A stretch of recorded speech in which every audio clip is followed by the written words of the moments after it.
The Howe Bulldogs finished 2018 with a 7-game losing streak after entering district play with much hope, a new coach, and a 3-0 record. But a Thursday night massacre in Boyd set the tone for a district run that went up in smoke. As the rains came, the offense sputtered and the losses piled up. The season ended with a loss to rival Van Alstyne and the lowest single-game offensive output found in the recorded history of the 75 seasons. But tonight begins a new year, new hope. Future stars such as quarterback Austin Haley, Carson Daniels, and Matthew Bearden will make their freshman debuts tonight. The stagnant offense of last year has been turned over to a new offensive coordinator. Senior leadership is the backbone of the 2019 Howe Bulldogs, and tonight, with the lights on and the band playing and the smoke in the tunnel, they are all in.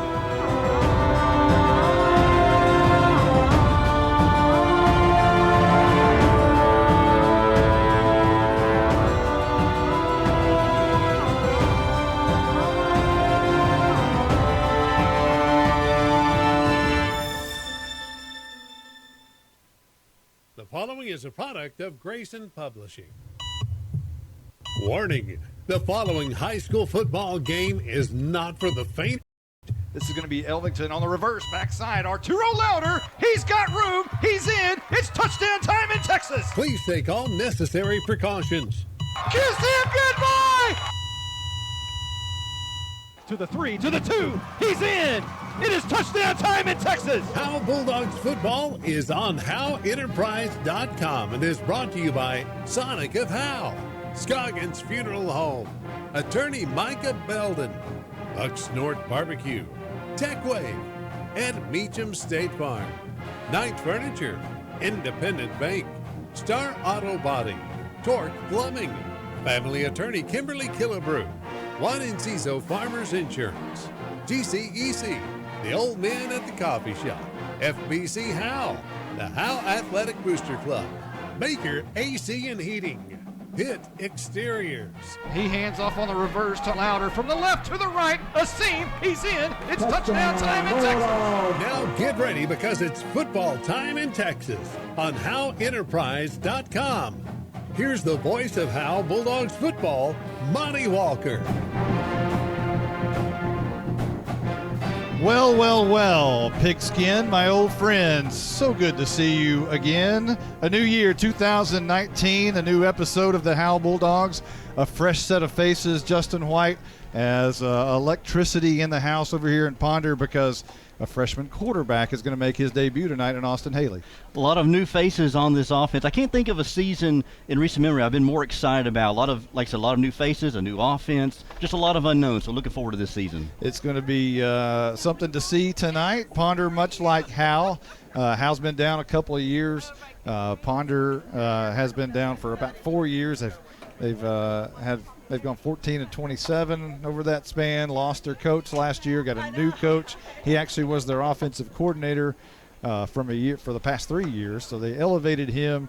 They're playing. They've got 9 sophomores on their roster. We've got 3 freshmen and 1 sophomore on our roster, and being the Howe Bulldogs I'm talking about. And it's just going to be, they call it rebuilding, but hey, Howe has a ton of seniors on this roster. They have 17 seniors on the roster here for the Bulldogs. So, yeah, young in one sense, but a lot of veteran leadership there. Yeah, you got those 3 freshmen, but those 3 freshmen are playing important positions on this team, but at least you can balance it out a little bit with the senior leadership. Well, we're going to take a quick timeout. We've got Senior Spotlight and Coach's Show coming right up. We'll let you listen to that. We'll be right back right after this. Monty, now that we're off the air, let's talk about something important. When's your birthday? That's an interesting question. It's in May. Did you know that Bucksnort Barbecue will give you a free birthday buffet? What? All you got to do is show your proof of age and get a free Bucksnort Barbecue buffet for your birthday. They'll even include the drink. Well, we're going to my parents for my birthday. Well, Bucksnort Barbecue will keep that offer 5 days before or 5 days after your actual birthday. Hey, I'll even go to Van Alstyne for that. Bucksnort Barbecue is located in downtown Van Alstyne. BucksnortBBQ.com. I'm attorney Micah Belden, and I will always be a Bulldog. I'm a proud graduate of Howe High School. The great leadership from our teachers and coaches helped me be able to become one of the few certified criminal law specialists in Texas. While I love the black and white, in trials, everything is not always that way. If you've been investigated, arrested, or charged with a crime in North Texas, you need to call me now at 903-744-4252 for a free consultation. I'm board certified by the Texas Board of Legal Specialization, Principal Office, Sherman, Texas. Welcome to the Howe Bulldogs Senior Spotlight, brought to you by Ed Meacham State Farm. Now let's join Monty Walker with this week's senior. This week we are featuring two offensive linemen, one Colby Lappin and the other Jaron Ing. Colby, we'll start with you. Didn't play a year ago. Why now? It was just my senior year. I needed to come out and get work done. They needed help, so I came up here. Who talked to you about coming out? Coach Jalen, he's very persuasive, and I liked him as a head coach. What else are you involved with here at Howe High School? I'm also involved in baseball, and I'm involved in FFA, and I'm in NHS. What is your most favorite thing to do here at Howe? My most favorite thing to do is play baseball. New school year, new principal, new teachers and all that. Does a principal know who you are? Yes, the principal does know who I am. So that means you've been in trouble? No, sir.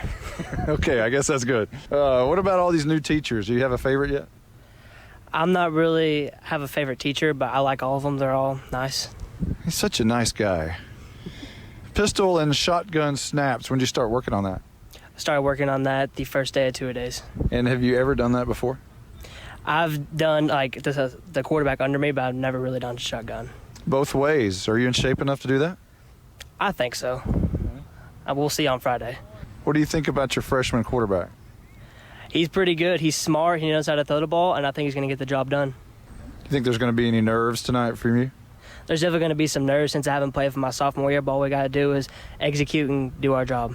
All right, that's Colby Lappin. This is more than a bundle. This is way more than a combo deal. It's your sanctuary, your home field. It's where everything happens. This is your home, your car, your memories. And you want to be sure they're protected with home and auto insurance. As your State Farm agent, I get it. That's why I'm here to help life go right. My name is Ed Meacham, and I'm your Howe State Farm agent. Give me a call at 903-892-3923 or on the web at MrEdInsurance.com. We'll flip it on over here to Jaron Ing. You've been around here. You were on this team a year ago. What's the difference between this team and last year's team? Honestly, I just feel like everybody wants to be here this year, and everybody's really just coming together as a team. I'm really liking it. There's a freshman on the other end of the offensive line from you. There's freshmen all over the place here on this team. Are they fitting in? Oh yeah, we've had to work with them a lot, but they're really coming together. They're working hard. They work harder than any freshman I've ever seen. And they don't talk, it seems like. They're just very quiet. No, they don't talk at all. They really don't.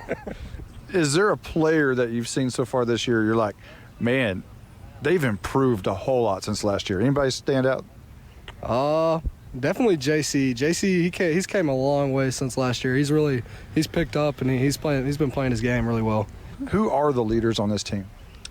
Honestly, all the seniors are leaders. We got a bunch of juniors that have been stepping up. They're a lot better than last year.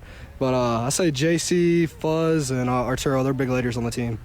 What are the things are you involved with here at Howe High? I pretty much just play football. I'm not going to play basketball this year. Why not basketball? I'm going to get a job after football season and start saving up for college. All right, we'll miss seeing you run up and down the court. All right, that's been our Senior Spotlight, Week 1 here in 2019. We'll be right back right after this.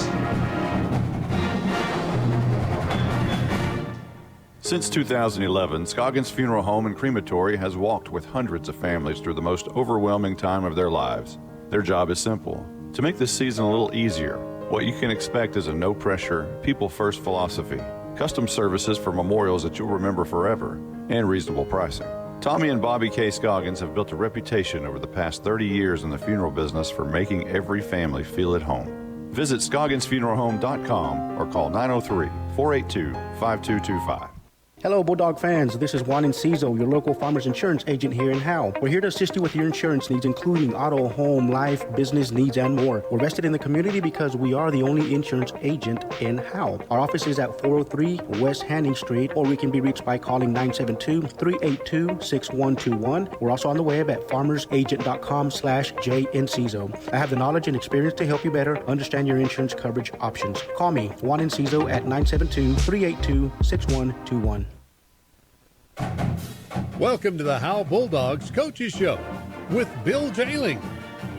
The Coaches Show is brought to you by FBC Howe.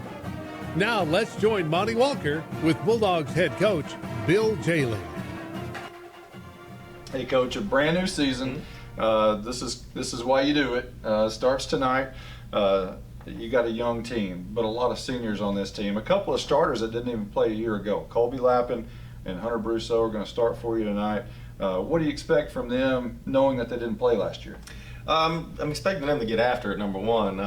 They're going to have some little pregame jitters, first time playing on a Friday night, varsity level. Some for Colby and Hunter. They haven't played the game in a year or two, so it's going to be getting the rust out. Not only we got the rust out during practice, but it's all, you know how it is. It's totally different when the lights are on and everything else is blaring. I'm expecting them just to step up, play hard. Mistakes are going to happen. It's going to happen, but we got to live to play the next play and just keep getting better every down. We got a lot of young kids playing this year, and we're just going to have to expect them to rise to the occasion. Like I said, it's just going to be get after it. So I guess the number one thing you're going to hear from me all night Friday is just keep getting after it. Just keep getting after it because we are so young. Speaking of young, a couple of weeks ago we were talking about this year.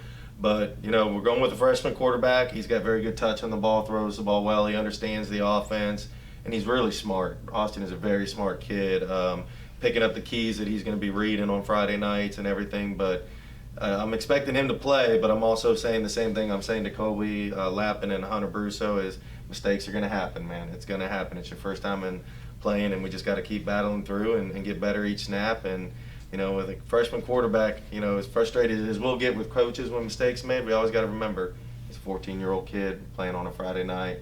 Be patient. He'll keep getting better as the year goes on. And he's a pretty level-headed kid, doesn't get too overly excited about anything, but in the tunnel when the smoke is going and the band is playing, have you talked to him about maybe getting that heart rate down a little bit? Yeah, we've talked about it to him, because, I don't know if you've come out to a practice lately. We're blaring music during practice just because we're so young and got a lot of inexperienced players that we're blaring music so they get used to, the crowd noise, the band playing, the coaches screaming, everything, so they kind of understand. That's the number one reason we've been blaring music all through camp is because we knew we'd be young this year. But, he's just got to settle in. And honestly, we both played this game. No matter what we say as coaches, when you get in that tunnel, like you said, and that smoke is blaring and the fight song's about to play and you're running out, man, my heart, even if I was playing today, my heart would still be racing. So it's going to be a lot of calming him down on the sideline and just get him in his groove. Well, not only him, but you got two other freshmen. They're level-headed as well. Don't get overly excited about too much. Carson Daniels and Matthew Bearden. What do you expect to see from their roles this year? Well, Carson will be a spot player on offense. He's going to play a lot at our F, which is our fullback position, and he's going to see some time at linebacker. Matthew Bearden is starting both ways right now. He's starting at right tackle, starting at the rock for us, which is one of our defensive ends. We're just, like I said, expecting them to get after it, but, it's going to be the same battle with them. They're going to be so young up front, and they're going from playing on a Thursday night to playing on a Friday night. And it's just going to be getting them used to that speed of the game. They've kind of seen it in the scrimmages and everything, but it's just going to be getting them up to par on a Friday night. And honestly, you know what? If they make mistakes in the first, second quarter, we're going to be patient. Third quarter, we might get a little more on them. But if it goes week 2, week 3, yeah, we'll be really on them. But you hit the nail on the head, man. I love our freshman class, but they will not break a smile no matter how much you try to get them to joke. If I ever see Carson's teeth, I'm going to be shocked. I'd like to meet his dentist. He might be the only one that has seen his teeth. So. Well, for the first time since 2016, Howe has an all-male football team. We got a kicker transfer in. Talk about that. Yeah, we got a kid by the name of Kevin Flores, moved in from Madisonville. He's played soccer in Madisonville, and he's a heck of a kicker. So we're excited to get him out there. We're working the kinks out right now with his schedule to get him in there to make sure he can be at practice to kick and everything. We're waiting on his UIL paperwork to clear, but I'm all confident everything's going to be good to go. And we're very fortunate that he moved in. It was a blessing for us that he moved in because he is a straight running kicker. And when I asked him if he kicked in Madisonville, he said no. And I almost wanted to call their coaches and say this kid should have been kicking because every one of his kickoffs at practice have gotten inside the 5-yard line. He's kicking PATs through the uprights. But he'll go through the same thing as our younger kids on a Friday night. We score and he's got to kick a PAT. He might miss it because he's never done it before on a Friday night, and it's a totally different atmosphere. Let's take a quick timeout, and we'll hear from FBC Howe. The First Baptist Church here in Howe, Texas would like to invite you and your family to a celebration of our Lord and Savior Jesus Christ. Each Sunday morning at 10:30, we meet for worship at 100 East Davis Street in Howe. Prior to that, we have relevant Bible fellowships for all ages beginning at 9:15. Join us each week, declare the hope that is found only in Christ. Be ready to experience the life-changing power of the gospel. There is only one message for every generation, and that message is Jesus. Coach, you've got returning starters on defense, Helpenstell, Arturo Louder, Caden Harmon, Stephen Waldrop. What do you expect to see get out of those leaders coming back, the returning starters? I'm expecting them to be on the defensive side of the ball. I'm expecting them to be the leaders of the offense. JC especially, he's our Mike linebacker, which, he's the quarterback of the defense, making sure everybody's lined up correctly, getting where they need to be. But I'm expecting those guys to be leaders on the field because everyone that you mentioned is going both ways. So they got to be leaders on the field. I don't need them on a Friday night saying, Coach, I need a breather. Coach, I need a breather. Because if they start saying they need a breather, then it just trickles down from there. They need to be the leaders to step up and play. But, from a defensive standpoint, they need to just make sure we're lined up correctly, keying all our signals that we need, communicating with everybody to make sure we're doing what we need to do defensively to be sound on Friday night. I think out of the guys you mentioned, if you add Jaron Ing to the mix, he's starting on defense, but he was an offensive starter last year. I think out of those 5 or 6 are the only returning guys we got that played a lot on Friday nights last year. So I keep saying it, you keep saying it. We're a young Howe Bulldog football team this year. Well, that's my next question. Offensively, the returning starters are Harmon and Louder and Ing, as you mentioned, and although they're returning starters, it's a completely different system. Mm-hmm. And what's their attitude with that new system? They're excited about the system. It's been a big learning curve through camp and through the scrimmages. Coach Lynch is doing a heck of a job with our offense, and they see the sparks of it. As they're learning the system and they're practicing mistake. Then when they do it right, they see, oh yeah, this works. If we do it the way we're coached to do, it works. And that's just the little things that we're doing in practice offensively to get where they need to be. There's been frustration at times, but that's normal. Anytime you're putting a new offense in, there's some frustration. Because, with our old slot T, wing T rules, it's block down, kick out, block down, kick out, down, down, down. But now they're having to learn, different things that we're doing offensively, but they're grabbing it.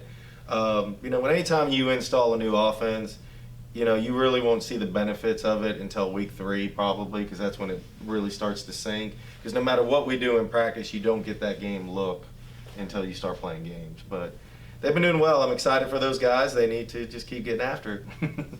Well, the opponent, Ponder, they went 2-8 last year. One of their losses was to you opening night at home. Since then, they've elevated their offensive coordinator to the head coach. Do you expect to see any big changes from them? Yeah, I do expect to see big changes. When I talked to Coach Bowling in the summertime, they said they were changing offenses and defenses. Last year, they were a flex bone triple option team, really a true bone, and they were a gap 8 team defensively, almost like the old Salina 10-1. But when we're watching them film this year, they've been more spread, a lot of sniffer back in the backfield, but they've also been a 4-3 defense, 2 high shell on defense. But they're going through the same growing pains we are going right now, putting in a new offense, new defense, everything else. But I'd never count anything out. We're still defending the triple option in practice just because I've always learned teams that put in new offenses, they always have that safety valve, and when they're JV, when I watch the film, Ponder's JV's running the 3 backbone option. So we're still practicing that on Friday night so they don't throw us a wrinkle for us. But, they're going through the growing pains like we're going through the growing pains. I think we match up with them evenly. They got a really good receiver that we got to make sure we take care of, but I think we match up with them size, speed-wise as well. So. Well, it's football time in Texas. Game starts tonight, 7:30 at Ponder. You can listen to it on howeenterprise.com. If you're inside the stadium and want to pick it up on the radio, it's 104.1 inside the stadium only. For Coach Jay, I'm Monty Walker. We'll see you next week. At Grayson Cullen Electric Cooperative, GCEC, we have been around for over 80 years and are governed by 7 principles: open and voluntary membership, democratic member control, members' economic participation, autonomy and independence, education, training, and information, cooperation among cooperatives, and concern for community. One of our communities is Howe, Texas, and GCEC is proud to support the Howe Bulldogs. Attention Bulldog Nation. Come down to the Sonic and Howe for half-price shakes after 8. When the Bulldogs are home, they'll even stay open for you rough, tough Bulldogs until 11 p.m. Sonic of Howe is where you get great food and big smiles and a little message for our Howe Bulldogs football players. Go Bulldogs fight, Bulldogs win, win, win. This is How You Sonic. It's not just good, it's Sonic good. Welcome back to Ponder Field. Monty Walker along with Justin White, Caroline Slauson. We got new members of the crew this year. Blake Burnett doing stats. He's upstairs. And Carson Grogan is doing the spotting for us this year. We miss Stephen Braswell. If you're listening, I'd love to play Boomer Sooner for you for old time's sake, but we do miss you up here. Carson's going to do a good job filling in. And speaking of Caroline, for the first time this year, Caroline, sweet Caroline, down on the sidelines. How about a weather report? What do you got down there? Oh, hang on. There you go. I don't know how we lucked out today with the rain and usually the Texas heat. It is so nice out here, 75 degrees, and that is the high for tonight. So it will be a great night to start off this football season. Well, that would be nice to, all the time we're worried about cramps, in these first couple of games. There's always about 4 or 5 breaks in action because someone has cramps this time of year, but we did get lucky. It's not as hot as normal. I was thinking that during the week. I was thinking, man, it's going to be 90, 95 degrees on the sidelines there, and we'll see our fair share of cramps. But, yeah, we've got lucked out, and it's a nice, cool 70, 75 degrees, and it'll stay that way the rest of the night. So we'll paint the picture for you. We're over here in Ponder. They have a turf field with a big white Texas in the middle. Of course, we're on the visiting side. They have a press box on the visiting side, so we're over here. That Texas is facing their home crowd. It has their logo in the middle of the field, so we're looking into the sun. It's going to be a beautiful sunset, I have a feeling, but right now the sun's just behind the clouds. Ladies and gentlemen, and the Ponder Lions are taking the field. 2019 Ponder Lions. So there they are, the Lions in white pants, red jerseys, red helmets with a white stripe on the helmet. It's just like the one you see on your screen. The Howe Bulldogs with a different look this year. They have completely changed their look with gray pants for the first time in a long time, wearing gray pants. Haven't seen that out of the Bulldogs maybe since 1983. It's been a long time since Howe's worn gray pants. They look really sharp. They do, with a big, thick black stripe down the side, white jerseys, black numerals, and block square numerals. They look a lot like the Pittsburgh Steelers, and there's a reason for that. Well, unfortunately, yes. Our head coach here is bringing a Steeler pride here. Yeah, he spent some time up in Pennsylvania as a child and went to college up there. The head coach, Bill Jailing, 11-38 in his second season here at Howe. He's 44 years old, to San Antonio, transferred to Pittsburgh, Pennsylvania when he was a kid. 2013, he started coaching at Cushing, went 1-9 that year. And in 2014, improved to 4-6. Took the job at Hampshire Finette, went 1-9 in the first year, and then improved to 2-7 the year after that. And then Howe, 3-7 a year ago, and trying to improve off of that here in 2019. And one thing he's done this year is hired himself a new offensive coordinator. We haven't talked about Nate Lynch yet, but things are going to be a little bit different around here as they have been for several years, running the ball and pounding it and all that. That's kind of out the window. They're going to throw it a little bit now. Yeah, and you got a freshman quarterback there. We talked about Austin Haley, and so yeah, it'll be getting some of your running backs from last year, Arturo Lauder, Caden Harmon, and putting those guys out in space as receiver. And so it'll be interesting to see what this offense does on the field tonight. We'll go ahead and give you the Howe starting offense, and that is brought to you by Hit Exteriors LLC. Journeying, left tackle. Jonathan Meneses, right guard. Colby Lappin, center. JC Helpenstell, guard. Matthew Bearden, right tackle. Stephen Waldrop, tight end. Jordan Jones, receiver. Arturo Lauder, slot receiver. Caden Harmon, running back. Brandon Williams, fullback. Austin Haley, quarterback. And also, we'll give you your defensive starters for Howe. Colby Lappin, defensive end. Journeying, nose guard. Matthew Bearden, D-end. Stephen Waldrop, linebacker. JC Helpenstell, inside linebacker. Brandon Williams, outside linebacker. Jalen Thornton, corner. Hunter Brusso, cornerback. Leighton Ovington, safety. Caden Harmon, strong safety. Arturo Lauder, safety. And the captains making their way out on the field for the Bulldogs, which will be J.C. Helpenstell, Leighton Elvington. It looks like Arturo Lauder and Caden Harmon, suspects that you would imagine, you would think those would probably be out there, and those are your captains for tonight. Let's go over the starting lineup for Ponder. On offense, up front, they will have Josh Cortez. They have some beef up there. They average 262 pounds per man up front. The left guard is Ed Shell. He's 225 and 6 foot. And then you get some beef in the middle. Colin Hall, the center, 305. The right guard, Tristan Page, 310. And the right tackle, Joe Green, who's not number 75, but 58. He's a sophomore, and he weighs 210. And now the captains are making their way out toward the middle of the field. And we'll let Caroline Slauson, who's right in the middle of the coin toss, we'll let her pop on whenever she's ready, as the officials and the gentlemen are shaking hands right now, and the officials are talking to them, and we'll see what we've got as Caroline is right in the middle of it. Opening day, you know what it's all about. It's about football, and it's about the love of the game. That's why we're here. Yes, sir. All right? More than as officials, we're here because we love it.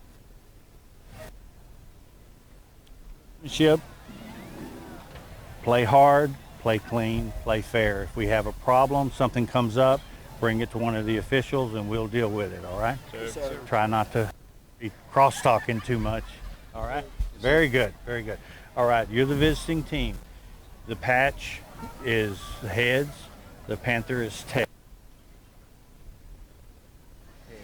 What do you want to call? Heads. J.C. Helpenstell calls heads. Heads. He did say heads. His heads. Do you want to? It appears that, we know Howe won the toss, and it appears that they want to defer. I think I got defer out of that. So Howe will turn around and put their backs towards the south end zone as they'll be moving left to right. Ponder will take the ball first. Howe will receive? I think Howe will receive. Okay, Howe won the toss and elected to take the ball. Okay. So they'll be moving left to right from our vantage point to start this football game. Again, in all white and Ponder in all red. We're just about ready for the national anthem. I think we might have a prayer before that, but the Ponder Lions are all out on the field, and they're lining up for the national anthem. And we'll see what Howe's going to do. I believe Howe's still in the tunnel. Ricky Yank, the trainer, is here for his 31st year on the sidelines for the Howe Bulldogs, and what a fixture he is. And Howe lost a fixture this year in Norman Dickey. We have a little tribute for him at halftime that we'll let you listen to. And here come the Howe Bulldogs for the first time in 2019.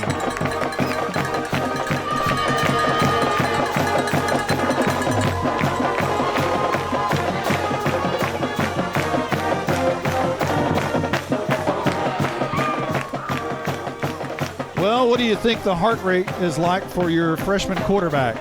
I'm sure it's pretty high. I know Coach Jay they've tried to do some things to kind of help stimulate what this would be like, but it's not going to be able to compare to live Friday night action, so I can just imagine what it's like right now. You know, if as the Bulldogs pray in the end zone, you know, if you think Coach Simmons only gives pep talks to kids, I walked out of City Hall today, coming out of one of the restaurants was Coach Jay, and he said, man, I just had a great lunch, and I got a pep talk from Coach Simmons. So he not only gives pep talks to kids, he also gives pep talks to the head coaches these days. Got the coaches pumped up, ready to go, too. Yeah. And speaking of coaches down there, we see Mike Zagleski, and we're going to be counting how long it takes to get our first Air Zagleski of the year. I talked to him in the scrimmages, and I talked to him about it. And we didn't have any, very many Air Zagleskis during the time. He said, well, I kind of hurt my ankle, and it's been hard for me to jump. So we'll see how the ankle is tonight. And we're just about ready for a moment of silence here, and we'll let you have that.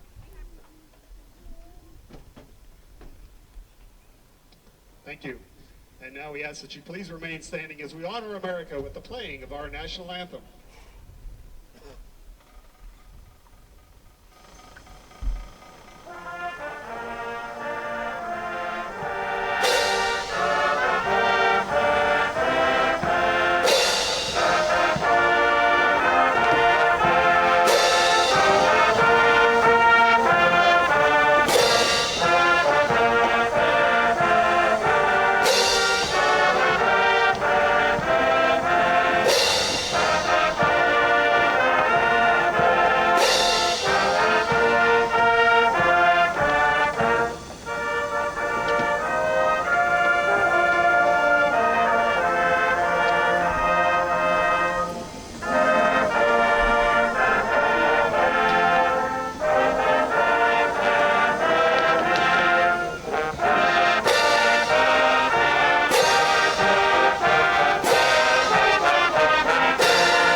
Ladies and gentlemen, it is football time in Texas, in Ponder, Texas, with the Howe Bulldogs and the Ponder Lions. We're just about ready for kickoff.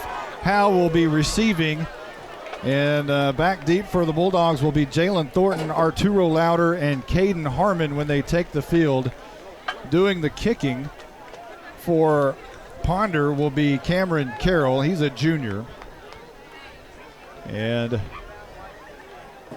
you look over here, and I was just talking to a school board member today about Howe needs one of these big signs in the end zone that has all the champions, district champions, by-district champions, area champions, and regional champion, all on one board, much like Denison has at Munson Stadium. Because it'd be cool for the younger kids to see that and have goals and things. So Ponder has that here. The problem is it's a huge white board, and there's only two things on it, by-district in 2 years, and everything else is one big white giant sign with nothing else on it. So if you do that, you want to have something in the drawer to pull out, right? Yeah, I mean, it kind of looks odd. It's something to build upon. Yeah, I guess maybe use that as motivation. Say, hey, you could get your name or your team, your season up here on this board. There's a lot of spaces to fill. So the Bulldogs have taken the field. Lions fans. Again, it's Harmon near side, Jalen Thornton in the middle, and Arturo Louder on the far side over there. Howe will be moving left to right. And their PA guy likes to scream. The Ponder Lions have taken the field, and apparently Cameron Carroll is just about ready to kick. We'll see if there's any shenanigans going on as they're not breaking the huddle just yet. He goes and now talks inside the huddle. Are they going to quail onside or fake the quail? We'll see. And now they just break out right down the line. So Thornton will stand at his own 9-yard line. Harmon and Arturo Louder are each on the 15. And in the middle of the field is new Bulldog Brandon Williams. It's going to go to Jordan Jones, who takes it at the 21, and apparently he called for a fair catch. And that's where Howe will start to begin this football season at their own 21-yard line on a fair catch call for by Jordan Jones. Now Howe's going to move left to right. Yeah, now we get our first glimpse here of Austin Haley, the freshman quarterback. They'll have a freshman in there at fullback and a freshman on this offensive line. So there's some new faces. You got some guys who didn't play last year, so it's just a little bit of an unknown here. So let's see what Haley does when he comes out here. Well, do you dare pass with the freshman quarterback on first down? We'll see. 2 men in the backfield stand next to Haley, who's in the gun. It's in the pistol, rather. And he wants to throw on first down, rolling out right, being chased down, throws it deep down the field. It's going to be caught by and dropped by Arturo Louder. Had it in his hands at the 44-yard line, and then it just hit the turf. So it would have been a first down by about 8 yards, but it falls incomplete. Second down and 10 coming up. Nice job by Haley there of just getting out of the pocket. He looked pretty calm to me. Rolled to the right there. Felt a little bit of pressure there from the nose tackle, Aaron Anderson. Anderson gave him a little freshman push there to welcome him to the game. Second down and 10. And Haley this time will hand off straight up the middle. Brandon Williams looking for somewhere to go. Finds a couple, breaks a couple of tackles on his way out to the 29-yard line. So he'll gain maybe about 6. They'll spot it right at the 30. Brandon Williams may be the biggest question mark on this team. He comes in a transfer from McKinney. He didn't play the first 2 scrimmages, so this is kind of the first time to see him in live action for the coaching staff and for everyone else. So maybe I mismarked the original spot. Instead of at the 21, they started at the 25, or 26 rather. So here's a true I formation, and Haley's going to be brought down and sacked for the first time. The ball's on the turf, and it appears that it was down. The officials say that it was down. The officials tonight are out of the Fort Worth chapter. The referee is Tom Farmer. The umpire, Cornell Gaines. The back judge, Caleb Shipman. The line judge, Kenneth Meeks, and the head linesman, Jerry Broccoli. That was Aaron Anderson on that tackle there on that sack and maybe forced the ball there. The center there for the Bulldogs, Kobe Lappin, maybe missed a block there, and Anderson came free and knocked Haley down, knocked the ball out. So Jalen Thornton back to punt. He'll stand at his own 15-yard line. Facing a 4th down and 8 and a wobbly end-over-end kick, a good kick, going to bounce at the 42 on the other side of the field and going to be killed by Colby Wyndon as it bounced right in his lap, and he caught it, and they'll spot it at the 39-yard line going the other way. Well, this offense for Ponder, as we've learned, is also implementing a new offense this season. So we'll see if they have any kind of pregame jitters here. Now the sun peeking out behind the clouds right in our face as Ponder will come out with 2 receivers on the right side. And it looks like Martinez. Nope, that's Stowers at the slot. Sweeney up top. And Oscar Martinez down at the bottom. Both Martinez and Stowers are big, tall receivers. And Chase Taylor, the quarterback, 5'9" quarterback, not a big kid. He stands in shotgun formation, and now they look to the side. The running back just to his left is Terrence Clark. And he'll get the carry, running right over right tackle, and is going to be a nice gain, up about 7 yards near midfield up to the 46-yard line. Got a little draw off the middle there to Clark. He broke a couple of tackles and able to get about a 7-yard gain there. Talked about Chase Taylor. He was a running back last year and has been moved over to the quarterback position. Quickly, here come the Lions. On second down, Chase Taylor wants to run it, and he's going to bounce outside, pick up the first down on his way out of bounds, and a flag down. Again, it's week 1. We might see a lot of yellow hankies tonight. He picked up the first down, but let's check the flag. Quarterback design run by Taylor here. Like I said, played running back last year, so he's got some speed. And try to get on the outside. Let's see what the flag is, our first flag of the night. A fast-paced offense by the Lions. We'll check down with Caroline Slauson. Caroline, how's it going down there?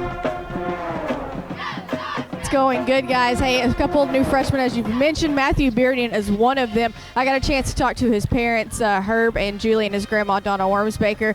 They, I think.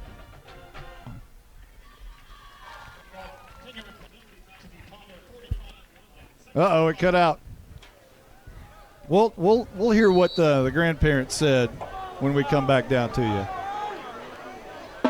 So it's against Ponder. They'll back it up. It's second down and long, and there's a swing pass out. Caught by Clark. He's got some room. Bounces out of a tackle. A lot of room to the right side. 35 to the 30, 25, 20. Finally brought down inside the red zone, and a late flag comes out. It could be a face mask. It was a slow developing swing pass to the left side, and he took it from the left across the middle, diagonally to the far side, and he's got some speed when he gets an open field. And Bulldogs are going to have to keep an eye on him, but a big long run there by Clark on the swing pass. Well, they have it marked right now at the 18. Is that right?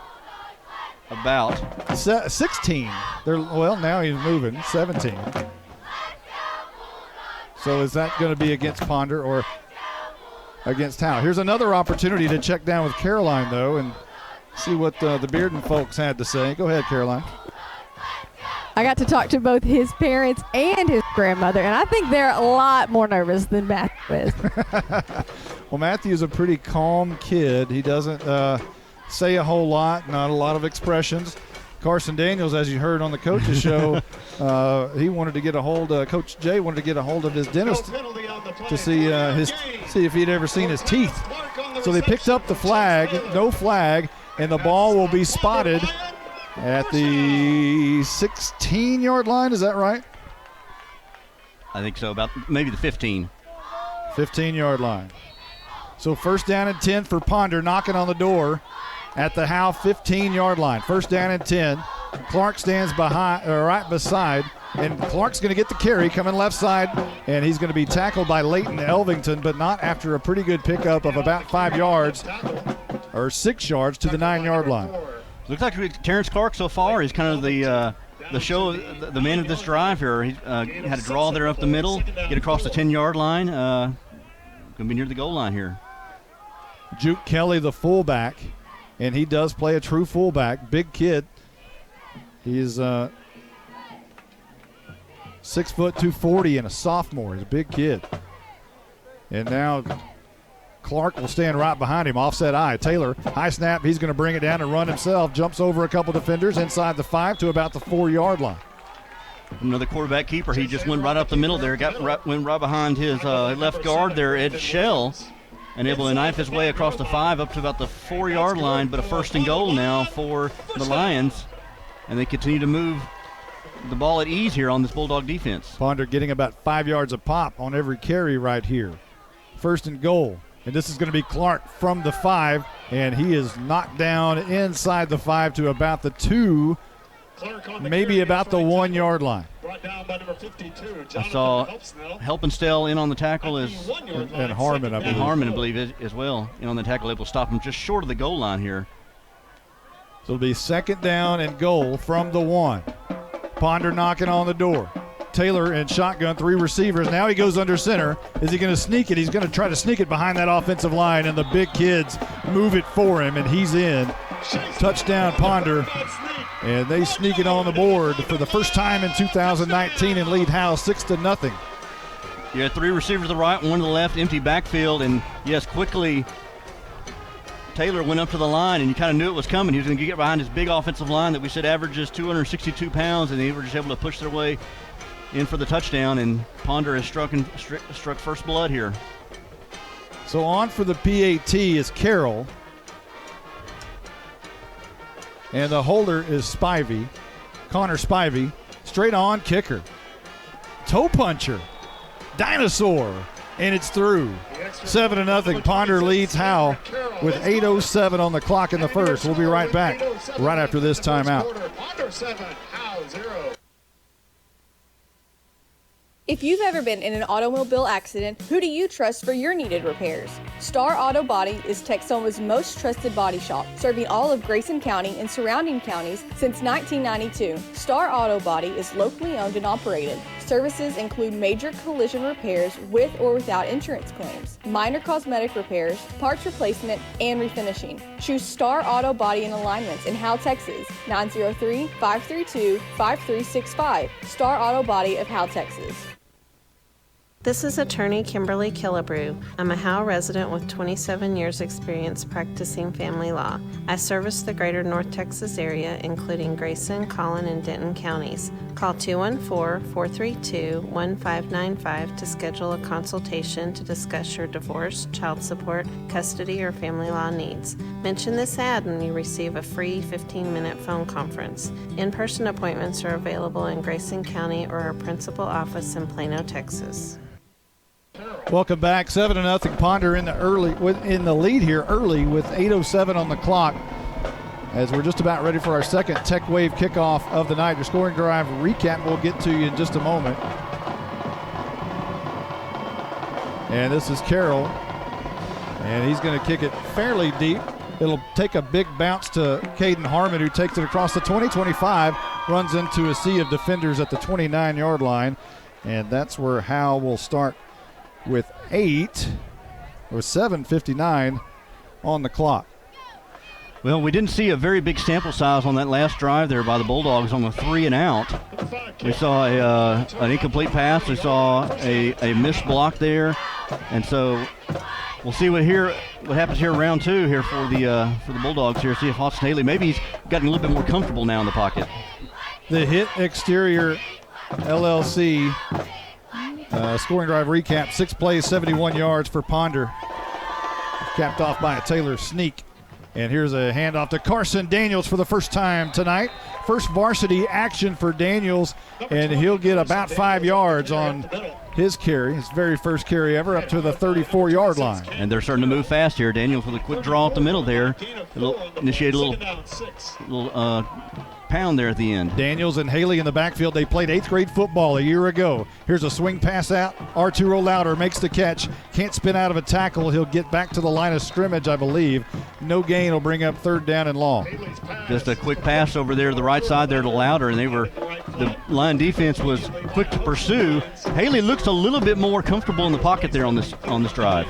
He will settle down as we go. If you remember in Valley View, his first scrimmage, he was amped up, overthrowing his receivers. He's been on target with his throws so far tonight. Shotgun as Daniels to his left. Haley wants to throw. Quick out. It's going to be caught. And that's at the 44. And it's going to be caught by the big tight end, which is Stephen Waldrip. That's good for a first down. Put a little mustard on that pass, on that slant across the middle, and Waldrip, who's a big target there for the Bulldogs, and the Lions had to bring multiple men to bring him down. They get a first down, and maybe starting this offense starting to get a little bit more comfortable there as they convert that 3rd down. Boy, if there's anybody that's grown last year from where you go, man, they're bigger. Stephen Waldrop, that kid's gotten big. Mm-hmm. Shotgun, or pistol rather, for Haley. And this is going to be a handoff to Harmon, straight to the middle, looking for a seam. He's got a few yards, still fighting, and makes his way, pushes up to near midfield at the 49-yard line. The ball comes out, but they'll say he was down. They'll spot him right at the 49. Harmon, one of the leading rushers from last year, returning this year, and we expect to see him mostly as a wide receiver, but they brought him there in the backfield. And either way, needed to get him the ball a lot, use some of that speed that he has. 2nd down and 6 coming up for Howe. Same formation, pistol with Daniels to the right of Haley. This will be Harmon again. And he bangs right into Daniels, who got creamed at the line of scrimmage. And when the fullback gets crushed, it's hard for the running back to get past him. Yeah, Daniels not able to get a good block there. And, yeah, it just kind of – the whole thing fell apart there at that point. And Harmon loses the yard. So now another 3rd down here for Haley and the Bulldogs, 3rd and 6. They'll give him no gain, back to the 49-yard line. 3rd and 6 coming up. Haley in the gun. Daniels to his right, drops back 2 steps under pressure, and he's going to be brought down and sacked back inside the 40 to the 39-yard line. It didn't look big like loss. It didn't look like they brought a lot. It was just their front 4 beat the Bulldog front 5, and Haley was running for his life, didn't have a lot of time to throw back there, and so another 4th down here for the Bulldogs. And the first 2 series on offense for Howe is going to result in 2 punts. Back deep for Ponder to return the punt will be Oscar Martinez. And he'll stand at his own 25-yard line, awaiting the Jalen Thornton punt. Colby Lappin snap is a little bit low, but Thornton gets off a high wobbly kick that's going to bounce at about the 33-yard line and stop right there, and killed by Jordan Jones. Well, this offense for Ponder basically did the opposite of what the Bulldog offense did, and they moved the ball down the field pretty easily. This defense, there were some question marks on this defense here, and you're going to have to tighten up here on this drive. The Lions of Ponder will start at their own 33-yard line. 67 to pay dirt. And Colby Wyndon checks in for Brandon Williams at the linebacker position. And here's Taylor handing off straight up the middle and finding a lot of running room and running over a couple of defenders is the big running back Terrence Clark. 5'9", 170, but he plays a lot bigger than 170. Yeah, another draw, and he broke it down the outside. And Kirshner trying to tackle him, and Kirshner got pushed back there on that tackle, but another big run there by Clark, who's getting 5, 7, 8 yards to clip. Well, that was 11 yards right there, up to the 44-yard line. Taylor in the gun. Stowers in the slot near side, looking that way. Now Taylor wants to run, throws it down the field. All alone is Stowers, makes the catch at the 39, breaks a tackle, and finally brought down around the 26-yard line as Jalen Thornton, I believe, finally brought him down, but Stowers, a big kid, just broke through one tackle. Stowers, the big wide receiver. He just has 6'3", 180 he is on the roster, and somehow he got behind the coverage and was over there by himself, and it took everything of Thornton to bring him down and toss him out of bounds, but another big gain, big play here for the Lions. First down and 10 at the Howe 26-yard line. Taylor in the gun. He's going to roll out right, trying to bounce it outside. He's got speed, being chased down by Noah Campbell. A flag is down. Taylor will get out of bounds at about the 20, but let's check the flag. Another quarterback design run there by Taylor. It's a hold. It appears to be a hold that's going against Ponder. Another quarterback design run there by Taylor, and they're keeping him kind of balanced. They got Clark there. They got Taylor who can run the ball as well. And then they have the weapons at receiver. So if they can just cut down the penalties for the Lions, probably in a lot better shape here right now. So they'll spot the ball, move it back to the 36-yard line. And I'm noticing, too, the Bulldogs aren't getting a lot of pressure here on Taylor to make him uncomfortable. Even when Clark gets the ball, he's got big old holes to go through. Taylor in the gun. And he is going to hand off to Clark over right guards. Just runs free for about the first 4 steps before he's finally touched and brought down at about the 28. Again, nothing. Here they go. They're going fast. Second down and 12. Taylor again wanting the snap. Hands off Clark, same play, right side. And he just slips down. He would have had probably another 5 yards, but his left foot went out from under him. But he picked up enough to get to the 21-yard line. And the Lions are going really quickly here. Taylor wants it again. Hand off Clark. Same play again, right side. He's going to try to bounce it out this time. Does break a tackle, but finally brought down by Leighton Elvington just past the 20-yard line to about the 19. So not enough for the first down, and fourth down coming up. They went about three, maybe 4 draws up the middle there to Clark. You could tell Clark was kind of getting a little tired there on that last one. And Elvington able to get the tackle, secure the tackle. Now fourth down, and it'll be decision time for the Lions. Hey, I want to see the dinosaur kicker. The straight on Pat Summerall style. Not going to do it.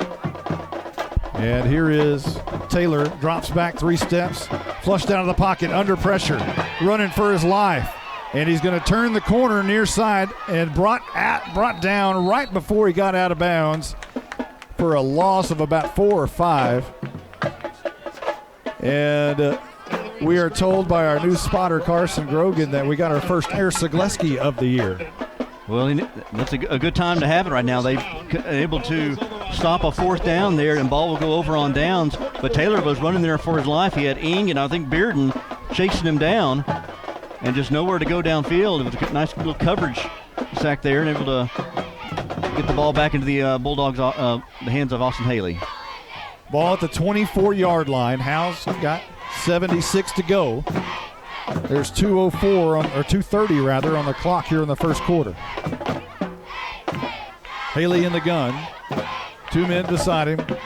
He's going to hand off to Harmon, who was right behind him, and Harmon has a little bit of room and is going to break a tackle, but he runs into the back of Brantley Flynn, and it might be Flynn who gets credit for the tackle, but Harmon picked up enough for maybe 2 or 3 yards there. Brantley Flynn's playing, I believe, that left guard. Right tackle, I'm sorry, and I guess he got blown off his block there a little bit, and Harmon not able to get past him, and minimal gain. So it's second down and 8 coming up as Haley sends Daniels out, and he's going to hand off to Harmon, who dropped it on the turf, and it picked back up, and it's returned for a touchdown.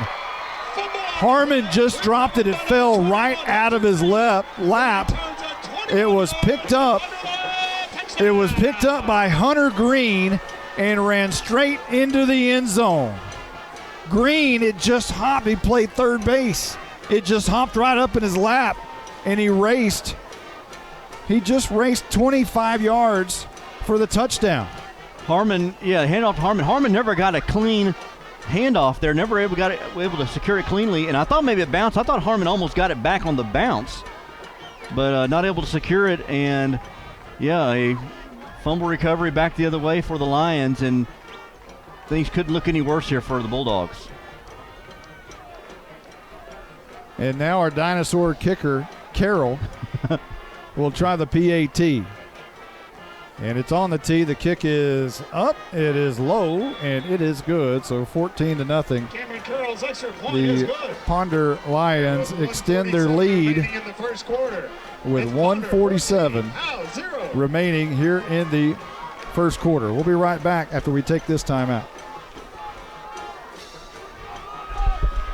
I here call this meeting to order for the old men in the coffee shop. On the agenda today is number 1, where can I find Ernest a cast iron manifold set, coated silver for a 1963 Chevy truck. There's this website. Hang on, agenda item number 2. Should Howe throw the dadgum football this year? Number 3. Sometimes we get turned up at the coffee shop, but at Baker AC and Heating, we want to make sure your heat gets turned up or your AC gets turned down. Celebrating 50 years in business with all of our friends, not just the ones at the coffee shop. Still located on Highway 5. Come by and see us. My name is Michelle Walker, Vice President of the Howe Athletic Booster Club. On behalf of the board, we'd like to thank you for your support. Our mission is to support all Howe athletes, girls and boys, middle school and high school. We do this by purchasing new equipment and other items. Without these funds, our athletes would not be where they need to be. It's only $25 to become a member. Hey, this is Coach Jailing. Our motto this year for the Howe Bulldog football team is all in, and all in means our football team, community, parents, everybody. We need everybody to be all in this year, and that includes you guys joining the Athletic Booster Club. Welcome back, 14-0. Howe trailing Ponder early. There's 1:47 left to go in the first. Jordan Jones has checked in for Caden Harmon. So we'll check and make sure Harmon's okay. They're going to kick it to Jones. He'll take it at the 15. Coming up the near side, looking for a seam. He's gotten a little seam, and he's knocked down finally at about the 38-yard line. Howe in good shape here, starting at their own 38. Got to hang on to the ball, though. Good field position, here for the Bulldogs. You're not helping things with this new offense here by fumbling the ball and turning it over. So that's first thing first is get your hand on the ball, secure it, and then try to make a play. So the ball rests at the 39-yard line. Howe moving left to right. And Jalen Thornton will check into the game at the tailback. So we'll see if Harmon is okay. Will Fleming is checked in at left guard as well. Man goes in motion, and this is going to be a handoff to Jalen Thornton. He's got very quick, spins out of a tackle, a 9, maybe 10-yard gain. Now Jalen Thornton is quick. That is nice to see there. Jalen Thornton, like he's shot out of a cannon there and was able to spin his way up to a first down. Yeah, they'll move the sticks on that one, and Howe moves quickly. Man in motion, and this is going to be a handoff to Jalen Thornton again. Same play, second verse, and another 8-yard gain for Jalen Thornton up to the 42-yard line. They're trying out different running backs here. We've seen Brandon Williams. We've seen Caden Harmon. You give it to Jalen Thornton, and so far so good. Just a little play on the right side there and just able to get big yardage, and he's got some speed and got some quickness for him. They've got it spotted at the 42-yard line on the plus side of the field in Ponder territory for the first time tonight. Things are moving well with Jalen Thornton getting the ball in his hands. Haley in the pistol handoff, other side. Jalen Thornton looking for another seam. Spins out of another tackle. He is electric to the 33-yard line, and another first down. I'm liking what I see right now. Stretch play, left side. And again, Thornton just kind of, he's not a big kid. He's pretty fast, pretty quick. And like I said, just he gets hit and he just spins. It's just the quickness. It's the quickness, like the Deion Sanders quickness that you get. Very similar type of burst. So now 2 backs will stand to the side of Haley. Haley wants to throw, rolls out right, looking down the field, deep down the field, and it's going to be underthrown as I think the ball might have been tipped. He was looking for Waldrop down the field at about the first down marker, but it's incomplete, second down and 10 coming up. Well, I think for the first time tonight we've seen Haley drop back and have a little bit of time, more than like a second or two, to sit, plant, and throw the ball. There, unfortunately, the ball was tipped there at the line, but at least we got to see him be able to get back there and get comfortable. Thornton will stand right behind Haley, who's in the pistol. Daniels will now move over from right to left, hand off Thornton. Big hole left side. Spins out of a tackle again. Another first down near the 20-yard line at the 22. We're seeing this offensive line start to instill its will here on this drive as they're opening just big gashes there for Jalen Thornton. And Thornton is up, a little slow to get up. I wonder if he's just kind of tired right now or if he's, as we see him come out and Harmon come in. What a workhorse he has been on this series. Absolutely. He will check out. Harmon comes back in, an 11-yard gain there for Jalen Thornton, as now Harmon will set up in the same formation right behind Haley in the pistol, with Daniels to the right of Haley. And now whistles will blow before this one can get underway. So the formation right now is Daniels to the right side of Haley, who is in the pistol. Penalty on the play. And against the Bulldogs. To the left side is Stephen Waldrop, and either one of them will move out of that position in motion to one side or the other to make it a strong side, and then usually the I-back will go that strong side. But different formation here, just Daniels and Haley, and this will be Daniels straight up the middle, pounding forward, and he got popped a little bit at the end, but a great run by Daniels, going to be close to a first down. The freshman just getting the draw just straight up the middle there and just initiating contact, and a little bit of glimpses of Cameron Blesside there as he initiated some damage there on that run. That's going to be the end of the first quarter with Ponder in the lead, 14-0. We'll be right back right after this timeout. The end of the first quarter with your score, Ponder Lions 14. Monty, now that we're off the air, let's talk about something important. When's your birthday? That's an interesting question. It's in May. Did you know that Bucksnor Barbecue will give you a free birthday buffet? What? All you got to do is show your proof of age and get a free Bucksnor Barbecue buffet for your birthday. They'll even include the drink. Well, we're going to my parents for my birthday. Well, Bucksnor Barbecue will keep that offer 5 days before or 5 days after your actual birthday. Hey, I'll even go to Van Alstyne for that. Bucksnor Barbecue is located in downtown Van Alstyne. BucksnorBBQ.com. This is Larry Mays. I'm the master plumber and the owner of Torque Plumbing in Howe, Texas. We do commercial and residential plumbing, everything from major construction of new restaurants to service plumbing calls to local citizens. We even service water heaters. We're located here in Howe off of Highway 75 at 102 South Collins Freeway. We're family owned and operated and are vested into the Bulldog community. Give us a call at 903-532-0525. Mention this ad for free service calls. Welcome back. We're just about ready for the second quarter. I guess I need to change that, don't I? There we go. Oop, not the 32nd quarter. Second quarter. There we go. Now Howe knocking on the door, moving right to left at the 24-yard line. Haley, handoff.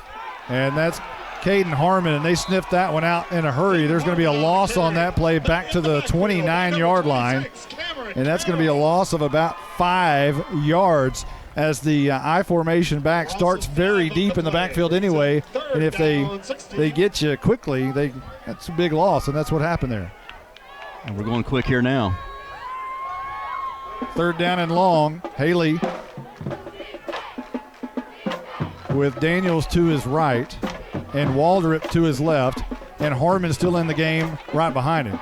So in the pistol, Haley gets it, looks and flushed out of the pocket, rolling to his right, on the run, throws it down the field, caught by Waldrop. Not enough for the first down, but it gets it back to the 22-yard line, maybe in striking distance to go for it on fourth. We'll see. Yeah, Haley got that snap, and again, didn't have a lot of time there and had to run for his life, roll to his right, get a good job of throwing it on the run there and getting to Waldrop. And, yeah, this is 4-down territory, but you're pretty much back at the original line of scrimmage. You're going to be 4th and 10, looks like. Yeah, back to the 26-yard line. We'll see what Howe elects to do. Daniels, the two kids that were in 8th grade a year ago are in the backfield alone. Daniels and Haley.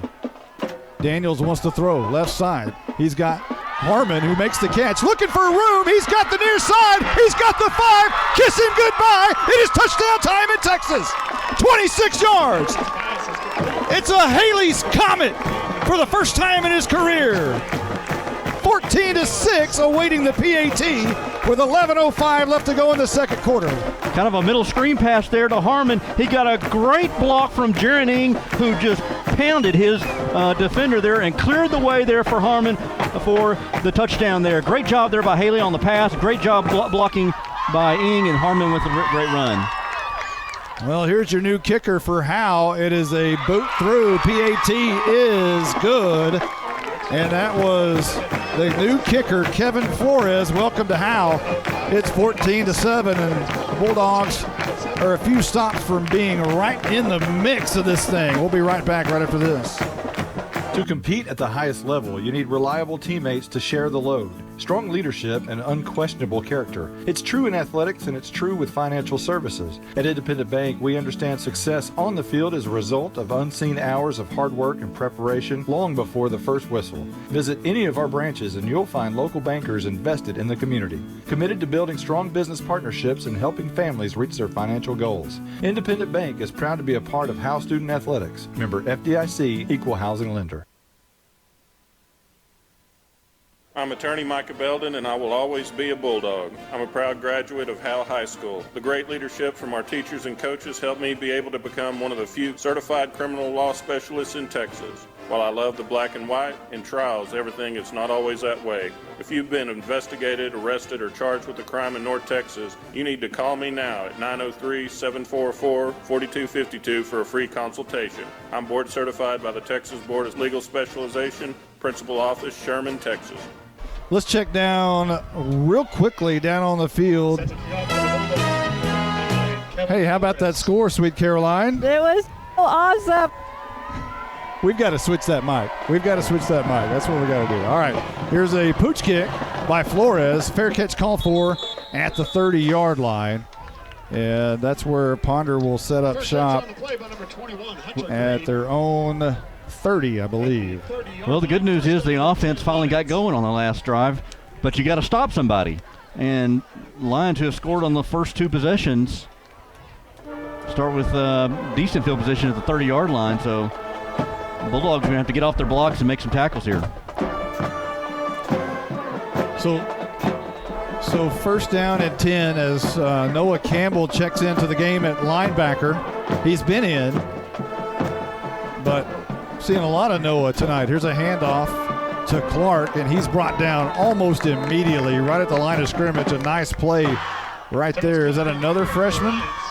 I believe so. It might have been Matthew Bearden right there, but Colby Lappin, I think, might have made the tackle there. Nice play there, and it's going to be a gain of maybe a couple, maybe 3 actually. It'll be second down and 7 from the 33-yard line. And this is going to be Taylor keeping it. He faked it to Clark, flag down. He's got the 40. He's got a lot of speed. Turns the corner near side 45 and out of bounds at the 48-yard line. But check the flag. I think that's going to be in the area of holding there on Ponder. But they fake the handoff and then just let Taylor use his athleticism and speed, and the penalty is on Ponder. Hey, Caroline, talk to us. I think we got a new mic. Let's talk. First of all, let's see if the mic works, and then tell us what she's not listening to us. Oh. We'll have to get that back. She's walking down the steps. We'll get back to her in just a moment. So, flag situation, Justin? Yes, there's a flag. I believe I think that was holding. Carson, our spotter, tells us that it was holding. That'll move him back. All right, now Caroline is down there. She's listening to us now. So let's check that mic and see. And if it works, go ahead and talk to us. Is she listening? Nothing. Well, Caroline, we'll figure it out at half. Okay, here's Taylor running, bouncing it out again, looking for a block. and is finally chased out of bounds. You got to be careful, Leighton Elvington, don't get a late hit over there. As Taylor gets out of bounds at about the, what are they going to mark that, Justin? About just shy of the 30 at the 28-yard line. I think more like about the 28, maybe 27. 28, yes. Yeah, that was they faked the handoff there on the read option, and Taylor just kept it around the right side. And good pursuit there by the Bulldogs. Only kept them a 2-yard gain. Or a few yard gain, so it's going to be 3rd and long.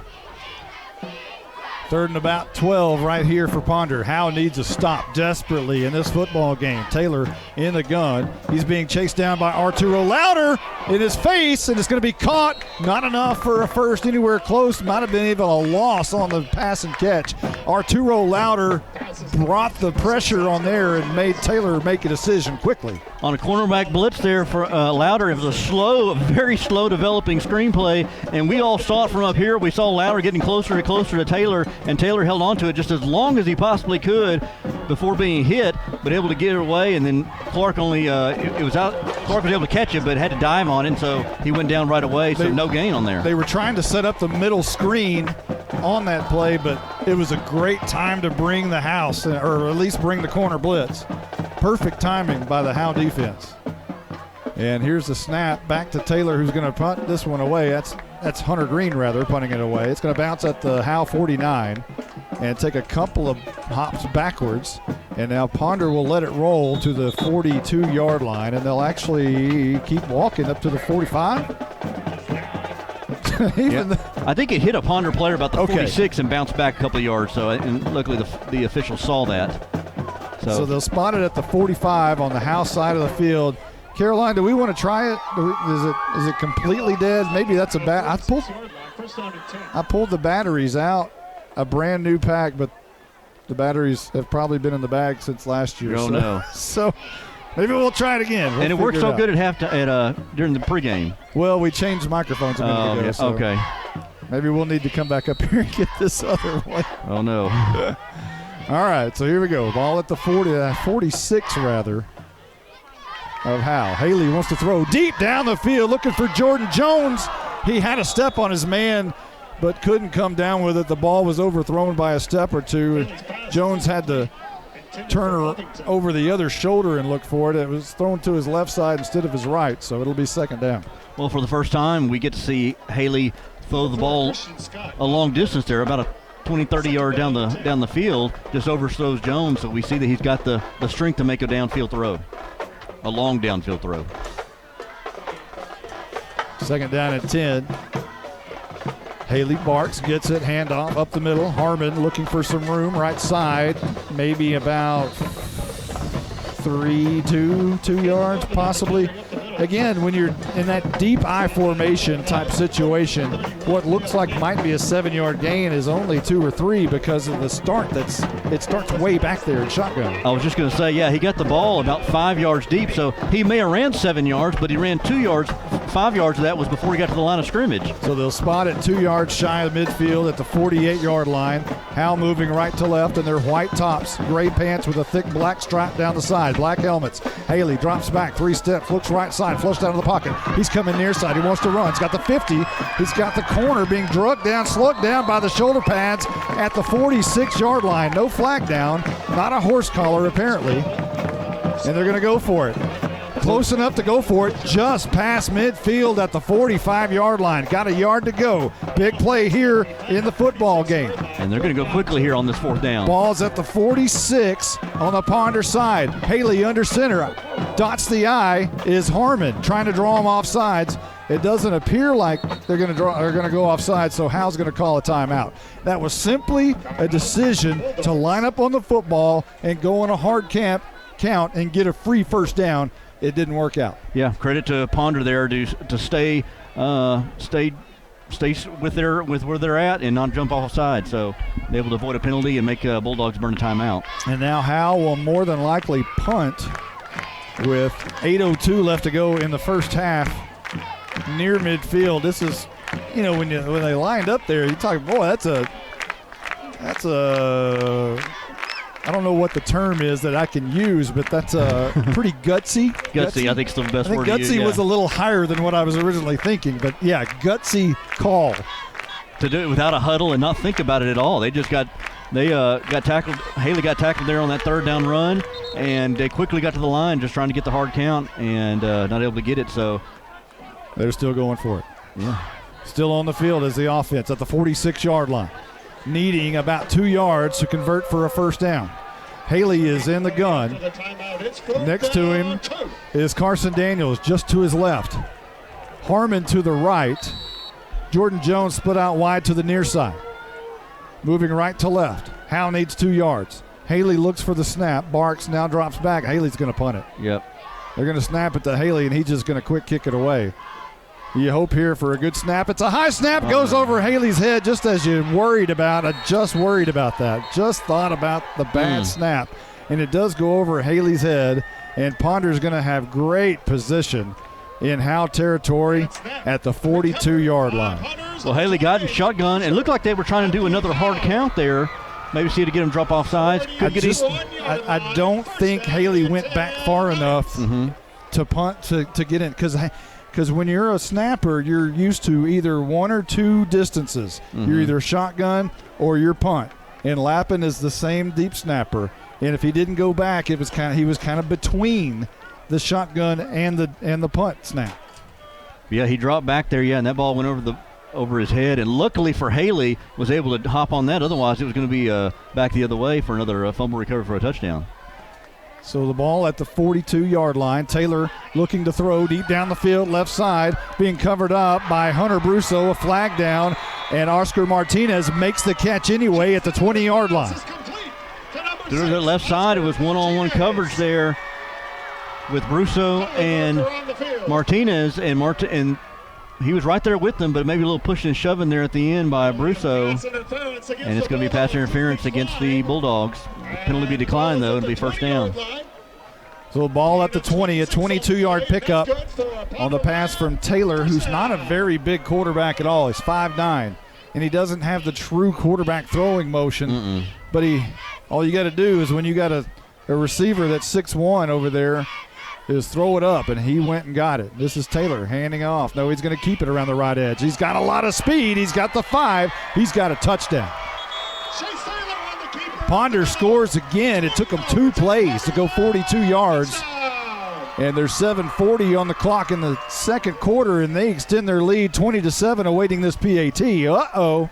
Faked the handoff there, and Taylor took that, and I don't think anybody touched him when he went right up the middle, right between the hash marks, and all the way in for the touchdown. So now Cameron Carroll on for the PAT. It's just a strange sight. You just don't see it anymore, that straight-on kicker. And it's a low kick, but it gets right through the uprights, and it does the same job as those fancy soccer-style kickers. It's all the same points.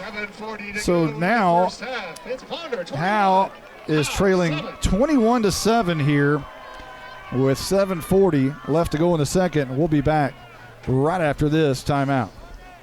This is more than a bundle. This is way more than a combo deal. It's your sanctuary, your home field. It's where everything happens. This is your home, your car, your memories. And you want to be sure they're protected with home and auto insurance. As your State Farm agent, I get it. That's why I'm here to help life go right. My name is Ed Meacham, and I'm your Howe State Farm agent. Give me a call at 903-892-3923 or on the web at MrEdInsurance.com. Since 2011, Scoggins Funeral Home and Crematory has walked with hundreds of families through the most overwhelming time of their lives. Their job is simple: to make this season a little easier. What you can expect is a no-pressure, people-first philosophy, custom services for memorials that you'll remember forever, and reasonable pricing. Tommy and Bobby K. Scoggins have built a reputation over the past 30 years in the funeral business for making every family feel at home. Visit ScogginsFuneralHome.com or call 903-482-5225. Welcome back to Ponder Field, Ponder, Texas. Howe trailing 21-7 here with 7:40 left to go before the half. It was a 2-play, 42-yard drive on the Hit Exterior LLC scoring drive recap. It was Oscar Martinez who hauled in the big catch for 22 yards, and then the quarterback, Chase Taylor, ran it in for the final 20. And here we are, 21-7. There's a Tech Wave kickoff going to be taken in the middle of the field. by Kirshner. Derek Kirshner fields it and has a fair catch called for, apparently right at the 26-yard line. They'll spot it at the 26, and that's where Howe will start. Well, 2 drives ago when they had the touchdown, they moved the ball down the field pretty easily, with highlighted by a bunch of Jalen Thornton runs. But we didn't see Jalen Thornton in that last drive. Well, what was impressive on that last drive, he started most of the drive, but you got to realize that drive was 10 plays, and Jalen was in for about the first 6 or maybe 6 of it. But that 10-play drive was a long one. It just seemed like it was a couple of drives ago, but it was actually the last drive that Jalen was in. He's not in here. This will be Haley again and Daniels and Waldrop in the backfield with Harmon, who gets the carry. Looking left side, jukes one defender and has a nice run up to about the 33-yard line. Harmon with good vision there, so run up the middle there and able to juke past a couple of guys and just kind of maneuver his way through the line for an 8-yard gain. Looked like he was going to get tackled maybe at the line of scrimmage, but able to knife his way through this line. Nice gain. Harmon has really good speed, and he's shifty as well, as you mentioned. Same formation with Waldrop and Daniels. And a low snap. Haley digs it out. He's going to have to run for his life. Near side, he's got the 35 and goes down. Is brought down hard at the 36-yard line, and a late flag comes in. Attaboy, Mr. Freshman. Well, Haley had to hurry up and get out of there because I think his line got beat there, and so he had to run for his life. Well, the low snap didn't help. Exactly. Once he had to dig it out, he didn't have time to make the handoff. And then when he's sliding, Tristan Connor comes in from the safety position and just went helmet to helmet. It looks like flags are on the play, and they're discussing that right now. Well, you're talking about a quarterback on a late hit. That's bad. Yes. Helmet to helmet on a quarterback. That's bad. All of that to a freshman quarterback. That just draws a line with me. The trifecta there, yes. They don't know that, though. I'm sure those players don't know he's a freshman. He certainly doesn't throw like it. No. So the officials are still discussing. I know. I don't know what. So here we go. Now, well, I thought for a moment they were going to wave that off. So now they're talking to head coach Bill Jailing, and it looks like this is going to be the big variety, at least 15 yards, or it will be 15 yards from the end of the foul. So they'll spot it at the 49-yard line. That's a huge penalty for Howe. That'll take the ball across midfield to the 49-yard line. And now Jalen Thornton comes back into the game for Caden Harmon. Arturo Lauder is split out wide to the right, and he's going to have to check out of the game. They found blood on him, so someone's going to have to check into the game, which is Aiden Norton. So Norton will take Arturo Lauder's place, and Mr. Ake will have to get rid of that blood real quick and make sure Arturo can get back out on the field. Waldrop and Daniels stands beside Haley, who's in shotgun pistol formation with Thornton. He fakes the hand to Thornton, throwing it deep down the field. Got Jordan Jones. Interference is called. He outthrew Jordan Jones by a step. It's incomplete, but a flag is down at the 28-yard line. Haley went down. He dropped back to pass there. And again, we saw the arm of Haley. He lofted that up in the air. I thought, man, that's going to be way overthrown. But Jones almost was able to put his outstretched hands out there and grab it, but a pass interference to boot for the Bulldogs will bail him out. Well, you're going to find out the toughness of Austin Haley. He took a hit in the backfield, and he got rocked. He did, and he got a lot of respect there, I think, from his offensive line, who came up to him, and Haley just kind of shook him off and said, "I'm good, let's go." But it's going to be holding on the offense instead of the big hit. We thought it might be a late personal foul hit against Haley, but it's going to be holding against the offense, which negates everything else. So that brings up a replay of down, apparently offsetting penalties on the interference. So it's first down and 10 again. So we'll do it again. A man moved across the line of scrimmage from Ponder, and Howe thought they had a free ball, and where Haley was looking to chunk it down the field because he knew that tells you right there. The kid's 14 years old. He gets a kid to cross the line, and he's looking to throw the home run ball. Exactly. That's not a normal 14-year-old kid. And it's hard to say that I can't believe we're saying a 14-year-old playing on varsity, but that's how old he is as a freshman. And I saw the offensive coordinator Nate Lynch down there when they threw that flag, and he had a little air under him there, air Lynch there, as he was upset with the call. That's just a savvy thought by Haley. Just very impressive. There's 6:47 on the clock. Howe's got it 1st and 10 now at the 45-yard line. 44 rather. Handoff. Thornton, shifty. He's got the 30. Up and over. He tried to hurdle a defender, got spun around down at the 28-yard line, and a first down. He knifed his way through the line, and Luke Moser tried to deliver a hit down low, and I guess Thornton may have gone up in the air to jump, and he went around like a helicopter. He did like a 360 there in the air and came down and seemed to be okay. Boy, that is dangerous, but he's okay. He's back in the lineup. He gets the carry once again, takes it from Haley, getting outside, makes the defender miss. He's got the 25 and out of bounds on the far side about the 24-yard line. You know, Thornton does kind of have that Deion Sanders look there, trying to get around the corner there and breaking tackles at his feet. Got just showing a lot of that speed and that quickness that he has. Very, very, very quick. He'll move over now in the slot if he's staying in the game, and he is. He's in the left slot. Jordan Jones at the bottom. And Waldrop up top. And this will be Haley throwing it to Thornton. He's got a first down and more inside the 10 to the 8-yard line. Just a swing pass out to the near side, and Thornton was shot out of a cannon as soon as he caught it. Got a good block there from Jones downfield as well. They're going fast again. 6 yards on the pass, or 16 yards on the pass and catch. Haley under center, hands off Thornton. Right guard, few yards to the 6. Boy, Thornton went from the slot, got in the backfield there on the I formation, and I bet he's got to be tired as he gets a few yards there on that run, but he's, again, been the highlight of this drive. Boy, when Thornton is in the game, when he gets the ball, his knob is always dialed up to 10. I formation, Haley under center again. Daniels at fullback. Thornton dots the I. They fake it to him, wanting to throw in the end zone, and it's going to be incomplete, almost intercepted. Looking for Jordan Jones in the end zone and also Stephen Waldrop in the area. Those two receivers probably too close together, brought the defenders close together, and we have an injured Ponder Lion on the field. And for the Lions, coming up a little bit gimpy is Trey Carter. I like that from Haley. I like the different formations. It's not always shotgun. They go under center at times, and on a play action there, and Haley, he overthrew his receiver. He knew he had overthrown it.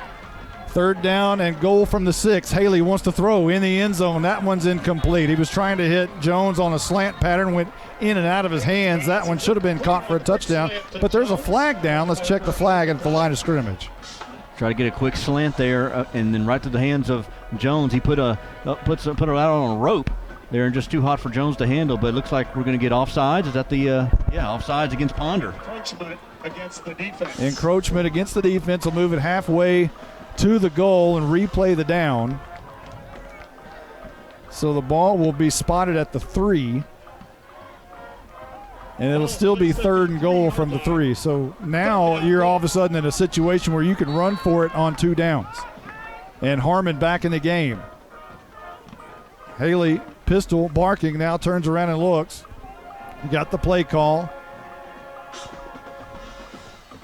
And they're going to hand off to Harmon. Bouncing it out to the right now, cuts it inside. He's down at the 1-yard line.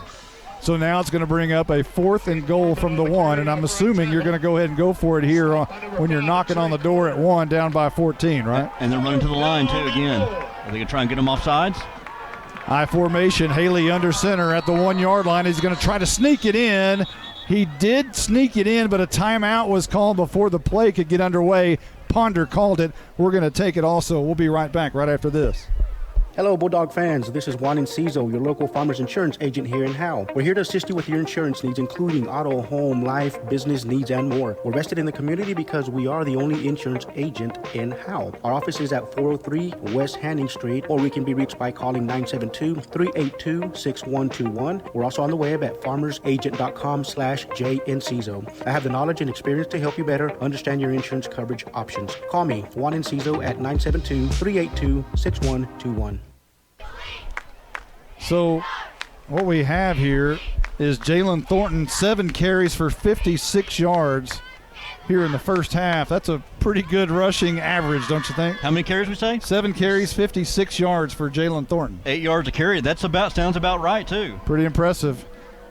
And one thing we haven't seen is Brandon Williams since the beginning of the game has been here on the sidelines, and we're not sure what's up with him, but they've had some different running backs in there. But we've seen Carson Daniels, we've seen Caden Harmon, we've seen obviously Thornton.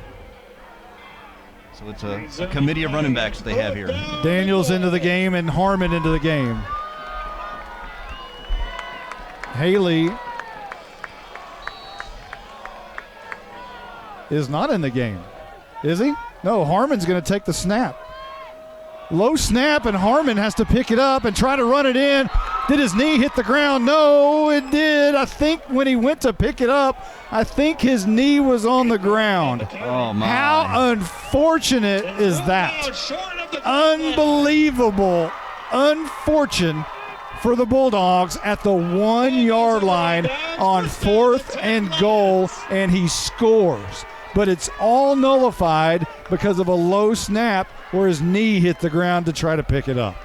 Yeah, it was a bad snap, ground ball snap there. And did you see him hit his knee hit the ground? I was afraid that's what happened. I was very afraid of that, yes.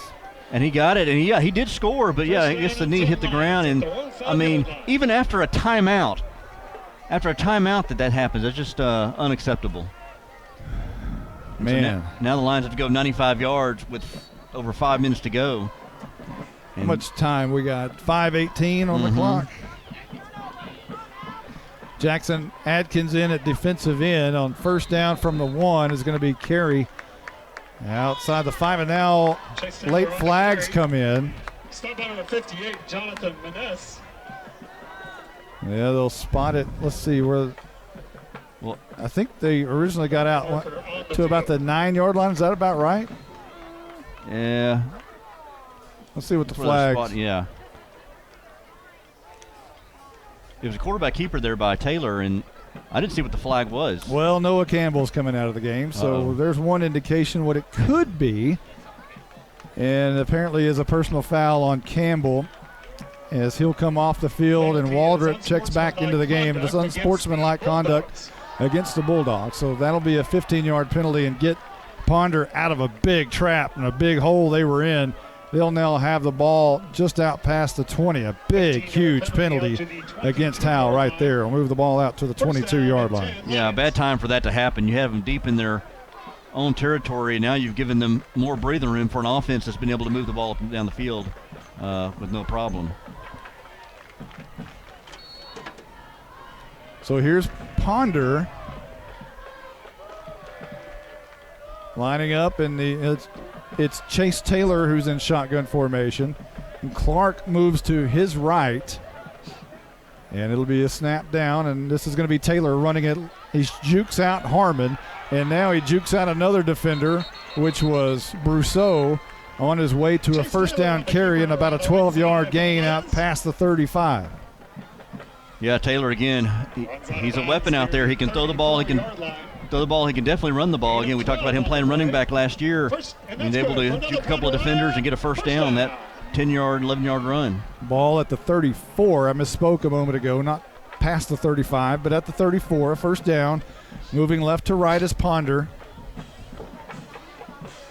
Luke Kelly, the fullback, will move out a little bit to tight end, and this is going to be Clark, and no, Taylor's going to keep it again, and he is fast. He's got midfield, chased down by Arturo Louder, now to the 40, crosses the 40 to the 39-yard line, and Chase Taylor is one of those kids that you probably think he's probably in the 100 meters in track season. They get that read option there, and he kind of moves laterally down the line, just waiting to see where the defensive ends, the linebackers go, and then he held it, and he just shot through a hole and got a big old gain there. It's kind of a read option look, and he kept it, and he was gone.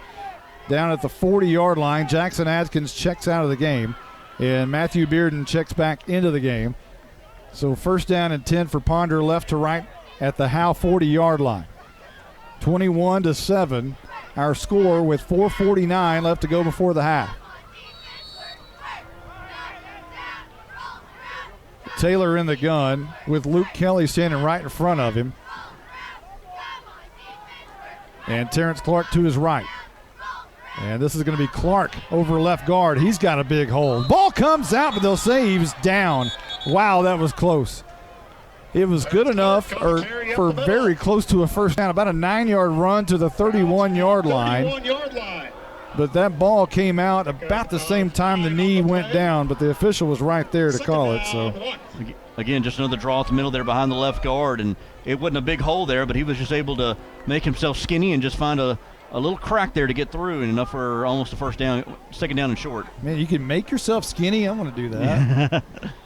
Shotgun, handoff, Clark, right side, looking for somewhere to go, bangs over a couple of defenders, first down and more up to the 23-yard line. Clark on the carry off right tackle down to nothing complicated there. Behind the right tackle there is Clark, and they haven't been able to stop Clark here on this, Terrence Clark on this drive or in this game so far at all. Boy, it's just Taylor and Clark, 8 yards, 8 yards, 7 yards, 8 yards.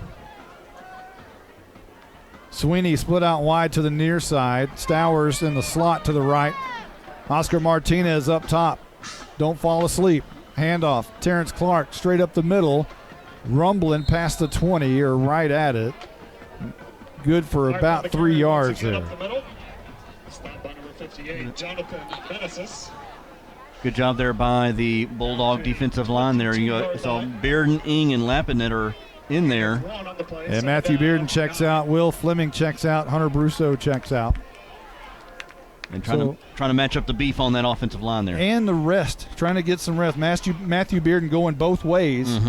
And trying to give him a breather at times. Jalen Thornton into the game. 2:56 left here in the second. 21-7. Ponder on top and knocking on the door at the 21-yard line. And some movement up front before this one could get underway. A flag is down. Was it on Howe or was it on Ponder? False start, Ponder. Back it up. Thankfully for Howe, Ponder has made some mistakes tonight. Not many, but they have made some. Yeah, unfortunately for the Bulldogs, when they've made them, they've been able to correct them. If they get back in 1st and 15 or 2nd and 20, they've been able to make up for it. It almost looks like the Lions are trying to maybe take as much time off this clock, not give the Bulldogs any time. And remember, Ponder gets the ball in the second half after halftime. Yeah, a score right here would be detrimental for Howe due to the fact that they're getting the ball back to start. Shotgun, Taylor. Clark to his left. Taylor wants to throw, rolling out right side. Flush being chased down, and Harmon may have tipped the ball. He tried to just shovel pass it out. Not a typical shovel pass, but just kind of a shot put type pass down the field, and Harmon may have got his hand on it. Yeah, he's running for his life there, and Harmon was coming right at him, and he tried to just push that ball out to his receivers. I think that was to Stowers, and Harmon, I think, got a paw up there and knocked it down. So that's kind of Tony Romo-ish. Yes. Not a real throw, just kind of a push. So it'll bring up 3rd down and 12 for Ponder. Shotgun for Taylor. And whistles blow before this one can get underway. Timeout by Ponder. Timeout, Lions. Well, we'll take a quick one, too. We'll be right back right after this timeout. First Baptist Church here in Howe, Texas would like to invite you and your family to a celebration of our Lord and Savior Jesus Christ. Each Sunday morning at 10:30, we meet for worship at 100 East Davis Street in Howe. Prior to that, we have relevant Bible fellowships for all ages beginning at 9:15. Join us each week to declare the hope that is found only in Christ. Be ready to experience the life-changing power of the gospel. There is only one message for every generation, and that message is Jesus. Maybe we need to check and make sure Caroline has it on, what are we looking for, channel 114? Because you never know when those things get mixed up. 114 is that channel, so I feel bad that Caroline's down there on the field because she's got a whole lot of things to talk about, including some nachos, and maybe she'll tell you about that at the half now. She's the nachos connoisseur, if you will. Her pregame meal. Yeah. So here come the players back out onto the field. Resuming play. It's 3rd down, 14. 3rd down and 14. The PA announcer says 2:28 left to go in the half. And Taylor in the gun. High snap, brings it down. trickery. It's a reverse, and Oscar Martinez has a lot of room over there trying to make the tackle was Leighton Elvington. He can't, but to the 5-yard line, Martinez still trying to get in. He has a first down and out of bounds at about the 3-yard line. The 10-yard line. Yeah, just a simple reverse there. Taylor went to the right, and then Martinez came around there and went to the left side and had a lot of pasture ahead of him and got wrestled out of bounds there. And so inside the 10-yard line for the Lions and able to punch it in. Again, trying to bleed a little of this clock, probably trying not to leave anything for the Bulldogs. They'll mark it at the 6. First and goal here from the 6. Taylor in the gun. Hand off Clark, right side, looking for room. And, 6 is easy to get for Ponder tonight. That one's a touchdown, and Ponder extends their lead to 27-7 with the PAT coming up with 2:12 left to go before the half. That's what they've been doing all night long. They'll kind of have a big run, and then they'll rush up to the line, keep the defense napping, and then just hand off to Clark. And Clark, again, able to wiggle his way through the cracks of the offensive line and in for the easy score. Here comes the dinosaur kicker, Cameron. The kick is up, and the kick is good. So a new score, and Ponder is 28-7. Howe trailing with 2:12 left to go before the half. We'll be right back right after this timeout. At Grayson Cullen Electric Cooperative, GCEC, we have been around for over 80 years and are governed by 7 principles: open and voluntary membership, democratic member control, members' economic participation, autonomy and independence, education, training, and information, cooperation among cooperatives, and concern for community. One of our communities is Howe, Texas, and GCEC is proud to support the Howe Bulldogs. Attention Bulldog Nation. Come down to the Sonic and Howe for half-price shakes after 8. When the Bulldogs are home, they'll even stay open for you rough, tough Bulldogs until 11 p.m. Sonic of Howe is where you get great food and big smiles and a little message for our Howe Bulldogs football players. Go Bulldogs fight, Bulldogs win, win, win. This is How You Sonic. It's not just good, it's Sonic good. Well, you don't want to hear this. The Hit Exterior LLC, who's their local roofer, by the way, scoring drive recap is 10 plays, 99 yards. That's what happened on the fumble down at the 1-yard line. Ponder took it back the entire distance, 99 yards. And here's the Tech Wave kickoff, going to be taken by Jordan Jones at the 22, looking for a block to the middle of the field, still on his feet somehow, and makes his way across the 25 to the 26-yard line. And Howe will set up shop there at their own 26, moving right to left with 2:05 on the clock. Well, this is a chance for them to practice their 2-minute drill with 2:05 left in the first half. They've shown they can move the ball here these last couple of drives, and so a nice, maybe a score here before the end of the half has got to be a confidence booster for them. 7th drive for Howe coming up. And they've been able to move the ball, and just quirky things have happened. You know the snaps. It's the special teams. It's the snaps on when Haley dropped back to punt. The in between thing that happened. That was the killer there. Yes. And then the next one was the snap to a quarterback who normally doesn't play quarterback. So here is Haley, who's in. He's going to hand off on a trap play up the middle, and Harmon's knee goes down quickly again. And maybe a loss on the play for about a yard or two back to the 25-yard line. They'll call it a loss of 1. It was a handoff to Harmon, who tried to cut back to the left off of a trap block, but slipped down a little bit. Kind of a delayed handoff there. Yeah, lost yardage there, trying to go forward here. Doesn't help things. Pistol formation for Haley with Harmon right behind him. Daniels to the left of Haley. And he gets it, handoff Harmon once again. Met at the line of scrimmage, nothing doing. And that one goes nowhere. 3rd down and 11 coming up. And Bulldogs didn't look like they were in a big hurry there on that last play. As the clock continues to tick, you got to wonder if maybe Ponder would try to call a timeout here. Down 11. As they've got one in their back pocket. Yeah, there's 1:03 on the clock, and Howe's trying to take a lot of it. And if they can milk it enough here, they can get it to the half. If they play their cards right, as we're under 50 seconds now. And Howe may let it go down to 1 and call a timeout. And that's what they'll do. Yes. The Bulldogs call a timeout real quick. We're going to take one, too, real quick. We'll be right back right after this. Timeout, Lions. If you've ever been in an automobile accident, who do you trust for your needed repairs? Star Auto Body is Texoma's most trusted body shop, serving all of Grayson County and surrounding counties since 1992. Star Auto Body is locally owned and operated. Services include major collision repairs with or without insurance claims, minor cosmetic repairs, parts replacement, and refinishing. Choose Star Auto Body and Alignments in Howe, Texas, 903-532-5365. Star Auto Body of Howe, Texas. Okay, now we're back. We got 39 seconds left to go in this first half. Howe is trailing 28-7. They have the ball at their own 26-yard line. It's third down. And you got to try to... I wouldn't mind trying to do like a little, like they on the touchdown they had to Harmon, get a quick slant or a quick wide receiver middle screen there. The problem is if you throw an incomplete pass, you stop the clock. You stop the clock.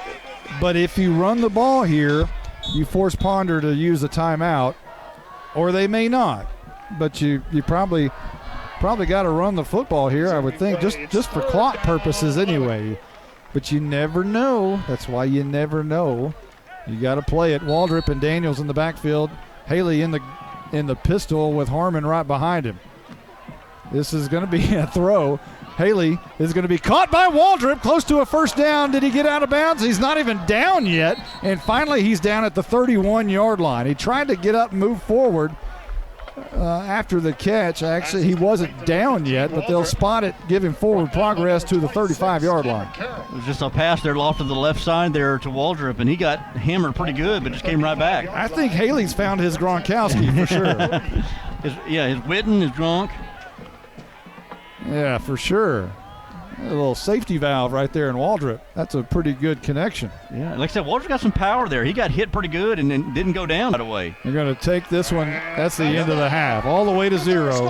Howe's going to go in, lick their wounds, try to figure out what to do to stop Ponder from about an 8 or 9 yard average on offense, and then try to figure out, overcome some of those little quirky mistakes that have really hampered Howe in this first half. It always comes down, the kicking game and the snapping game always plays a factor early in the season, and that's what's happened so far in this football game early on. Yeah, first game of the season, they're going to have to go back in and regroup, but yeah, just some weird things. They've had a fumble in there that was recovered by the Lions and ran back the other way, so they've had some quirky things, but they've also shot themselves in the foot pretty good here. So they got a lot of work to do in the locker room. Now we have a halftime show, and I don't know if you've heard about it. It's called the Old Men in the Coffee Shop Halftime Show. It's not. I don't want to get anybody too excited. There's no old men up here except for me. There's nobody. It's not an actual show of old men talking at the coffee shop. It's just sponsored. It's just a sponsor, and it's just for fun. And I don't know if you've heard Baker Air Conditioning, Baker Heating and Air Conditioning's ad so far, but it is a old men in the coffee shop type ad, which we'll have every week. So just for fun, we've named our halftime show the Old Men in the Coffee Shop Halftime Show, sponsored by Baker Heating and Air Conditioning. And when halftime shows up, Caroline Slauson shows up, and she and Justin and Blake will take over the halftime show here in just a moment. And Carson Grogan will be here as well. He's our new spotter. We may see what he's all about. We'll be right back. We'll take a quick break, and we'll come back with the halftime show right after this. This is attorney Kimberly Killebrew. I'm a Howe resident with 27 years experience practicing family law. I service the greater North Texas area, including Grayson, Collin, and Denton counties. Call 214-432-1595 to schedule a consultation to discuss your divorce, child support, custody, or family law needs. Mention this ad and you receive a free 15-minute phone conference. In-person appointments are available in Grayson County or our principal office in Plano, Texas. My name is Michelle Walker, Vice President of the Howe Athletic Booster Club. On behalf of the board, we'd like to thank you for your support. Our mission is to support all Howe athletes, girls and boys, middle school and high school. We do this by purchasing new equipment and other items. Without these funds, our athletes would not be where they need to be. It's only $25 to become a member. Hey, this is Coach Jailing. Our motto this year for the Howe Bulldog football team is all in. And all in means our football team, community, parents, everybody. We need everybody to be all in this year. And that includes you guys joining the Athletic Booster Club. The following is a Welcome to the Old Men at the Coffee Shop Halftime Show, sponsored by Baker AC and Heating. Now here's Caroline Slauson, Justin White, and Blake Burnett.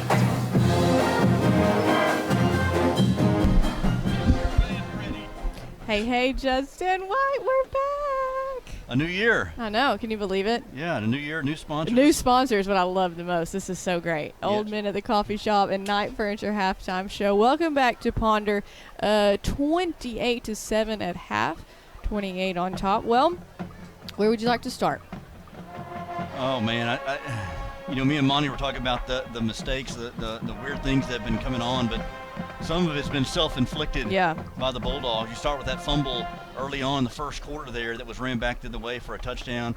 Then you had the low snap there to Harmon, and then his knee was down. I mean, it's just some weird you had the snap over the head of Haley. Yeah. But if you're looking at bright spots, the offense hasn't looked too terrible, especially with you get Jalen Thornton in there. You get Haley, give some time to go back there and throw the ball. It hasn't looked too bad offensively. No, not at all. And on the other side of the ball for Ponder, I've heard you and Monty talking about it. It does seem to be a Terrence Clark and Chase Taylor show out here. And doesn't seem like there's much stopping them right now. I mean, those two, either one of them, if you're able to stop one of them, then the other one's able to go for a long run, especially Clark, the running back there. I don't know I guess we're just keeping stats there for Howe. I believe so. Blake Burnett will be down here in just a few minutes. But, yeah, those two guys there have just been killing the Bulldogs. Again, we knew this defense may have a little bit of troubles this year, but you got to help the offense out here. You got to help the offense and give them some rest for one thing, and then be able to make a stop. You can't play from behind all night long. Right. It's like, I totally agree with the self-inflicted mistakes as far as the snaps and stuff. And, with new players this year, either they haven't played in a couple of years or freshmen, it maybe just first game jitters. I don't know. Hey, speaking of first game jitters, though, y'all will be interested in this. Austin Haley's mom is down on the field taking pictures today.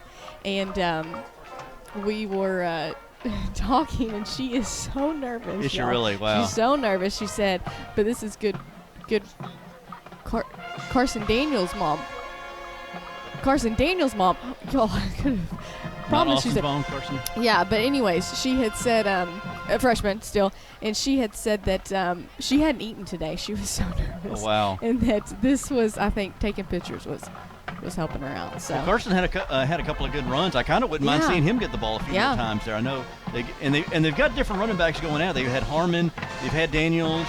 I'm trying to think who else they had. They had Williams there early on, but we haven't seen him much in the after the first couple of possessions. But then obviously we've seen Thornton as well. So they've had they had different guys come in there, different weapons there at running back, and because they'll put them out at receiver, they'll bring him back in the backfield. And so it's kind of interesting to see all the different multiple looks they have. You had mentioned Carson Daniels and, doing some good plays. Matthew Bearden, of course, the freshman, he had a big stop on defense in the first quarter, and we got an Eric Sigleski out of that. I heard. That was good. So we're going to come back with some stats with our new statistician, Blake. Yeah, Blake's coming down now, so we'll go ahead and take a break and then come back and see what he's got. Before that, we are going to do a tribute, though, to Norman Dickey for many people tonight. This is a night to think back and remember him. So we'll come back with that right after the break. This is more than a bundle. This is Test way 1, 2, more 3. than a combo deal. It's your sanctuary, your home field. It's where everything happens. This is your home, your car, your memories, and you want to be sure. Test 1, protected 2. With home Test and 1, 2. auto insurance. As your State Farm agent, I get it. That's why I'm here to help life go right. My name is Ed Meacham, and I'm your Howe State Farm agent. Give me a call at 903-892-3923 or on the web at mredinsurance.com. I hear call this meeting to order for the old men in the coffee shop. On the agenda today is number 1, where can I find Ernest a cast iron manifold set, coated silver for a 1963 Chevy truck. There's this website. Hang on, agenda item number 2.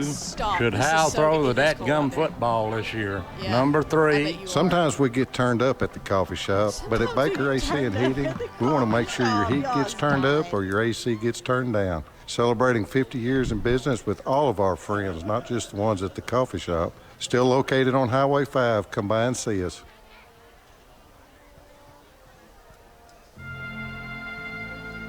But I really am thankful and grateful. I've been blessed and thankful, very thankful to the people of Howe and the coaches and teachers and students that I've worked with. You know, when you're here 31 years and we graduate 70 kids a year on the average. In 31 years, that's 2,100 kids that's gone through here. And, it's embarrassing sometimes. You see someone that went through, but you can't remember their name, which has to do with old age.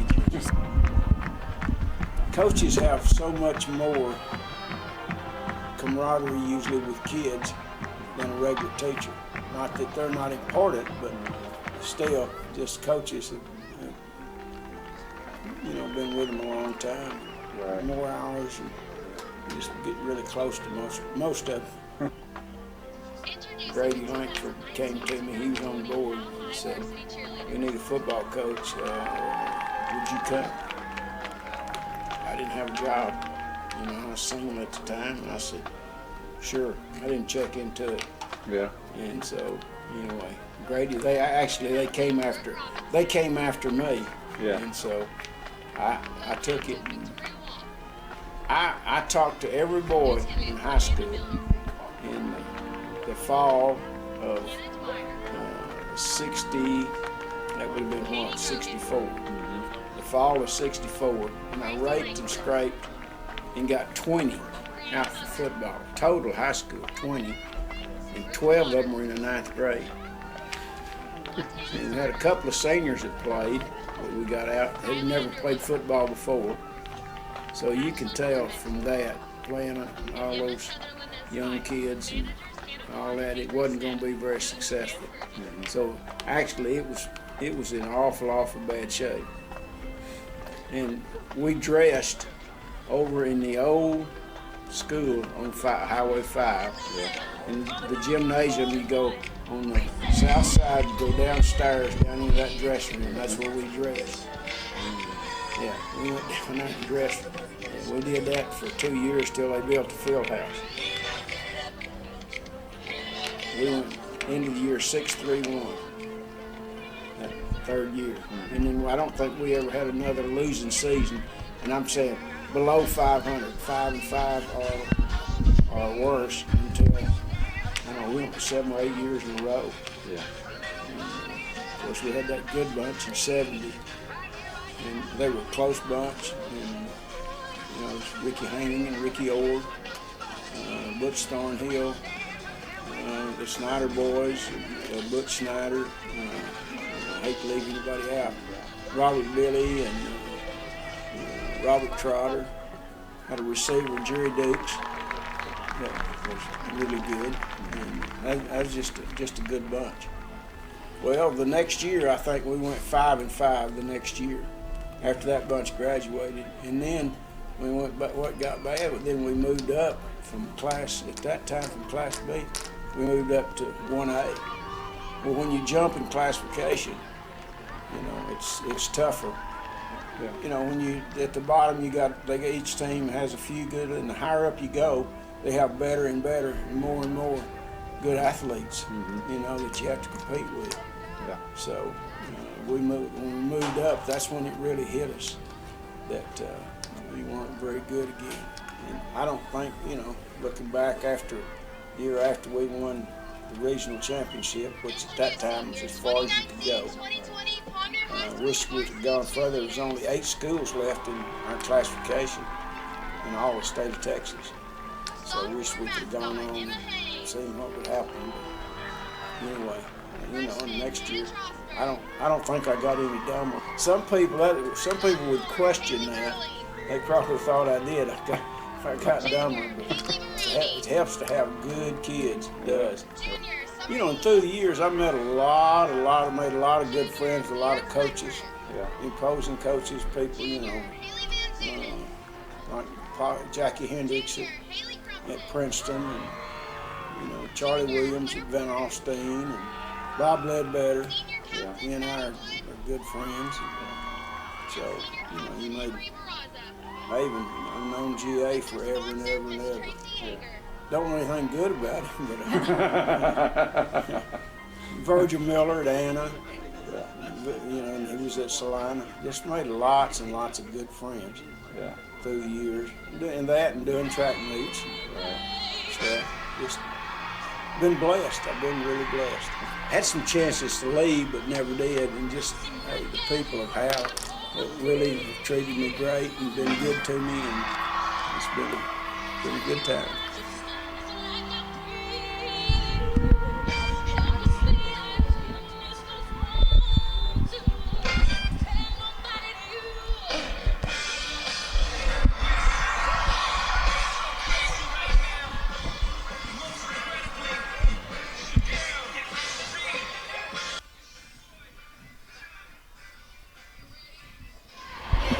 Attention Bulldog Nation. Come down to the Sonic and Howe for half-price shakes after 8. When the Bulldogs are home, they'll even stay open for you rough, tough Bulldogs until 11 p.m. Sonic of Howe is where you get great food and big smiles and a little message for our Howe Bulldogs football players. Go Bulldogs fight, Bulldogs win, win, win. This is How You Sonic. It's not just good, it's Sonic good. This is Larry Mays. I'm the master plumber and the owner of Torque Plumbing in Howe, Texas. We do commercial and residential plumbing, everything from major construction of new restaurants to service plumbing calls to local citizens. We even service water heaters. We're located here in Howe off of Highway 75 at 102 South Collins Freeway. We're family owned and operated and are vested into the Bulldog community. Give us a call at 903-532-0525. Mention this ad for free service calls. To compete at the highest level, you need reliable teammates to share the load, strong leadership, and unquestionable character. It's true in athletics, and it's true with financial services. At Independent Bank, we understand success on the field is a result of unseen hours of hard work and preparation long before the first whistle. Visit any of our branches, and you'll find local bankers invested in the community, committed to building strong business partnerships and helping families reach their financial goals. Independent Bank is proud to be a part of Howe Student Athletics. Member FDIC, Equal Housing Lender. Welcome back to the Old Men at the Coffee Shop halftime show, sponsored by Baker AC and Heating. Now here's Caroline Slauson, Justin White, and Blake Burnett.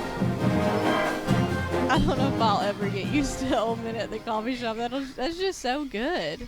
Was it the manifold they're looking for? It's so good. All right, so Justin, we are. Yeah, it's supposed to change every week, as Monty said, so it'll be interesting to see. That'll be kind of fun to listen to how a different old man comes on and introduces everybody, or introduces the show. That's super fun. Well, so about to pass the mic over to Blake Burnett, our new statistician. He's going to go over the highs and lows of the first half. Thank you, Caroline. Blake, you on there? Yes, sir. Let's get this going. All right. What do you got there? In this first half, we had a freshman quarterback take the reins to start this season off for the Howe Bulldogs. Austin Haley's his name. You'll be hearing that a lot for the next 4 years. He was 6 of 9 for 64 yards and 1 touchdown in the first half. The touchdown was a 23-yard pass to Caden Harmon on a little jailbreak screen, it looked like. Now, we've been mostly running the ball, as Jalen Thornton has been the big standout running the ball. 7 carries for 56 yards. Carson Daniels has 2 carries for 9 yards. Brandon Williams, 1 carry for 5 yards. And Caden Harmon, 11 carries for 43 yards. Receiving, we have Harmon's 1 for 23. Jalen Thornton has 1 for 15. Stephen Waldrop, 3 for 26.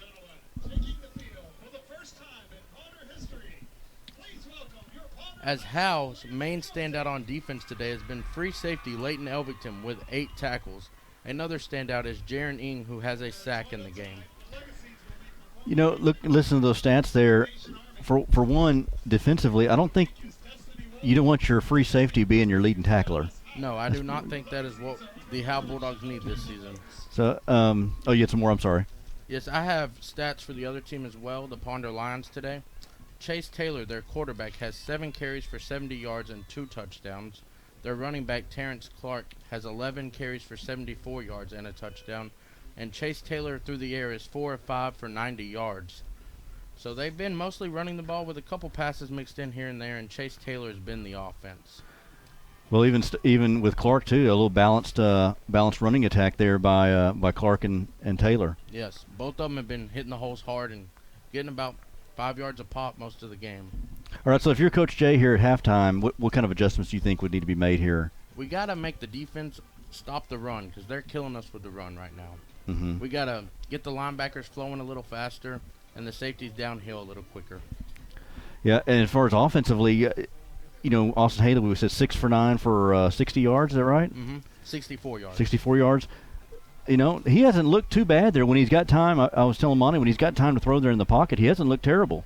He's looked great in the pocket, and he made 2 good throws on the run so far. And his safety valve right now is Stephen Waldrop, who has 3 for 26.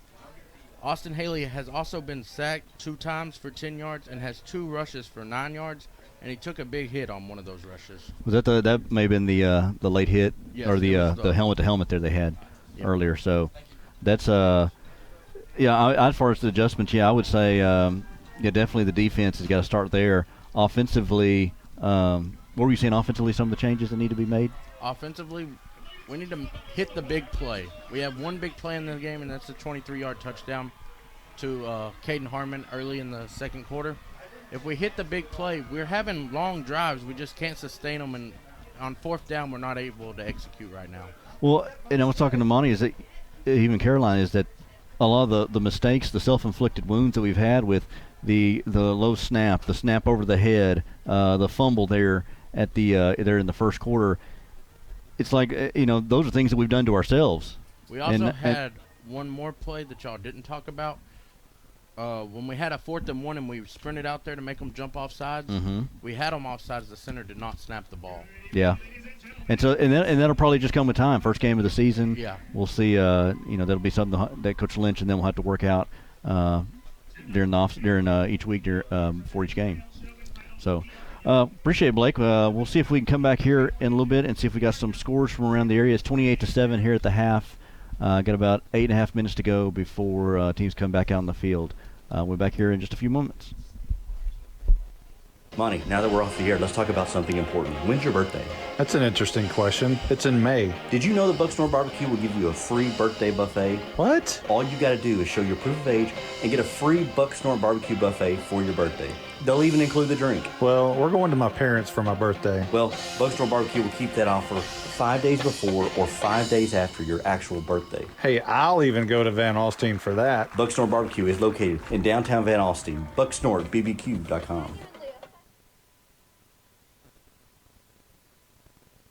Since 2011, Scoggins Funeral Home and Crematory has walked with hundreds of families through the most overwhelming time of their lives. Their job is simple: to make this season a little easier. What you can expect is a no-pressure, people-first philosophy, custom services for memorials that you'll remember forever, and reasonable pricing. Tommy and Bobby K. Scoggins have built a reputation over the past 30 years in the funeral business for making every family feel at home. Visit ScogginsFuneralHome.com or call 903-482-5225. Hello, Bulldog fans. This is Juan Enciso, your local farmers insurance agent here in Howe. We're here to assist you with your insurance needs, including auto, home, life, business needs, and more. We're vested in the community because we are the only insurance agent in Howe. Our office is at 403 West Hanning Street, or we can be reached by calling 972-382-6121. We're also on the web at farmersagent.com/JEnciso. I have the knowledge and experience to help you better understand your insurance coverage options. Call me, Juan Enciso, at 972-382-6121. I'm attorney Micah Belden, and I will always be a Bulldog. I'm a proud graduate of Howe High School. The great leadership from our teachers and coaches helped me be able to become one of the few certified criminal law specialists in Texas. While I love the black and white, in trials, everything is not always that way. If you've been investigated, arrested, or charged with a crime in North Texas, you need to call me now at 903-744-4252 for a free consultation. I'm board certified by the Texas Board of Legal Specialization, Principal Office, Sherman, Texas.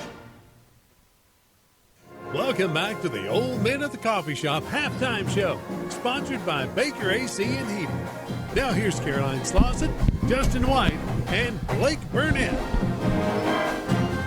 Welcome back to Ponder. Score is 28-7 in the half. 5 minutes and 57 seconds left. We're going to look at some scores around the area. Justin, I don't know if you know, but there's a little old game going on just a couple miles north. I've heard of that. I've heard. Sherman and Denison Battle of the Axe. I don't even know what year it is.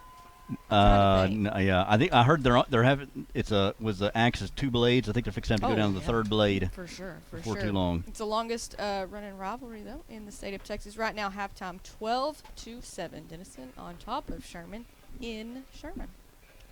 You know, we're talking about that forward, the fact that they're having a rivalry game like that, first game of the season. Yeah, it's so crazy, really. This is the second year in a row it has been. The two are not in the same district anymore, and usually it's the last game. Many moons ago, it decided district. Oh, man. Yeah, not quite like that anymore. Whitesboro and Anna tonight. Anna losing at home at halftime, 13-7 to the Bearcats. Commerce and Edgewood. Howe will be traveling to Commerce at some point this season, I do believe. At the half, 16-7, Edgewood on top of Commerce.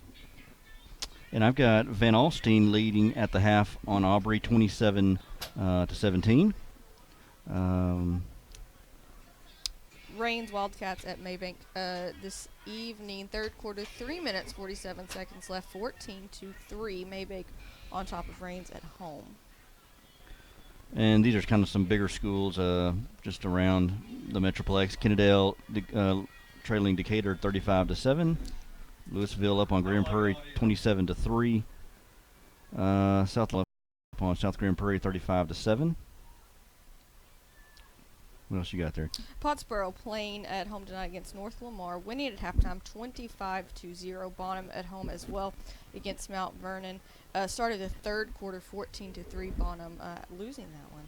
SNS will be coming to Howe next week for homecoming. SNS playing Paradise in Paradise tonight at half, 21-12. Paradise on top of SNS. Man, homecoming already coming up next week, man. Yeah, I know. I really can't believe it. All right, so we've got 3 minutes, 47 seconds left in the half, and we'll be back, and Monty and Justin will take you into the third quarter. This is more than a bundle. This is way more than a combo deal. It's your sanctuary, your home field. It's where everything happens. This is your home, your car, your memories, and you want to be sure they're protected with home and auto insurance. As your State Farm agent, I get it. That's why I'm here to help life go right. My name is Ed Meacham, and I'm your Howe State Farm agent. Give me a call at 903-892-3923 or on the web at mredinsurance.com.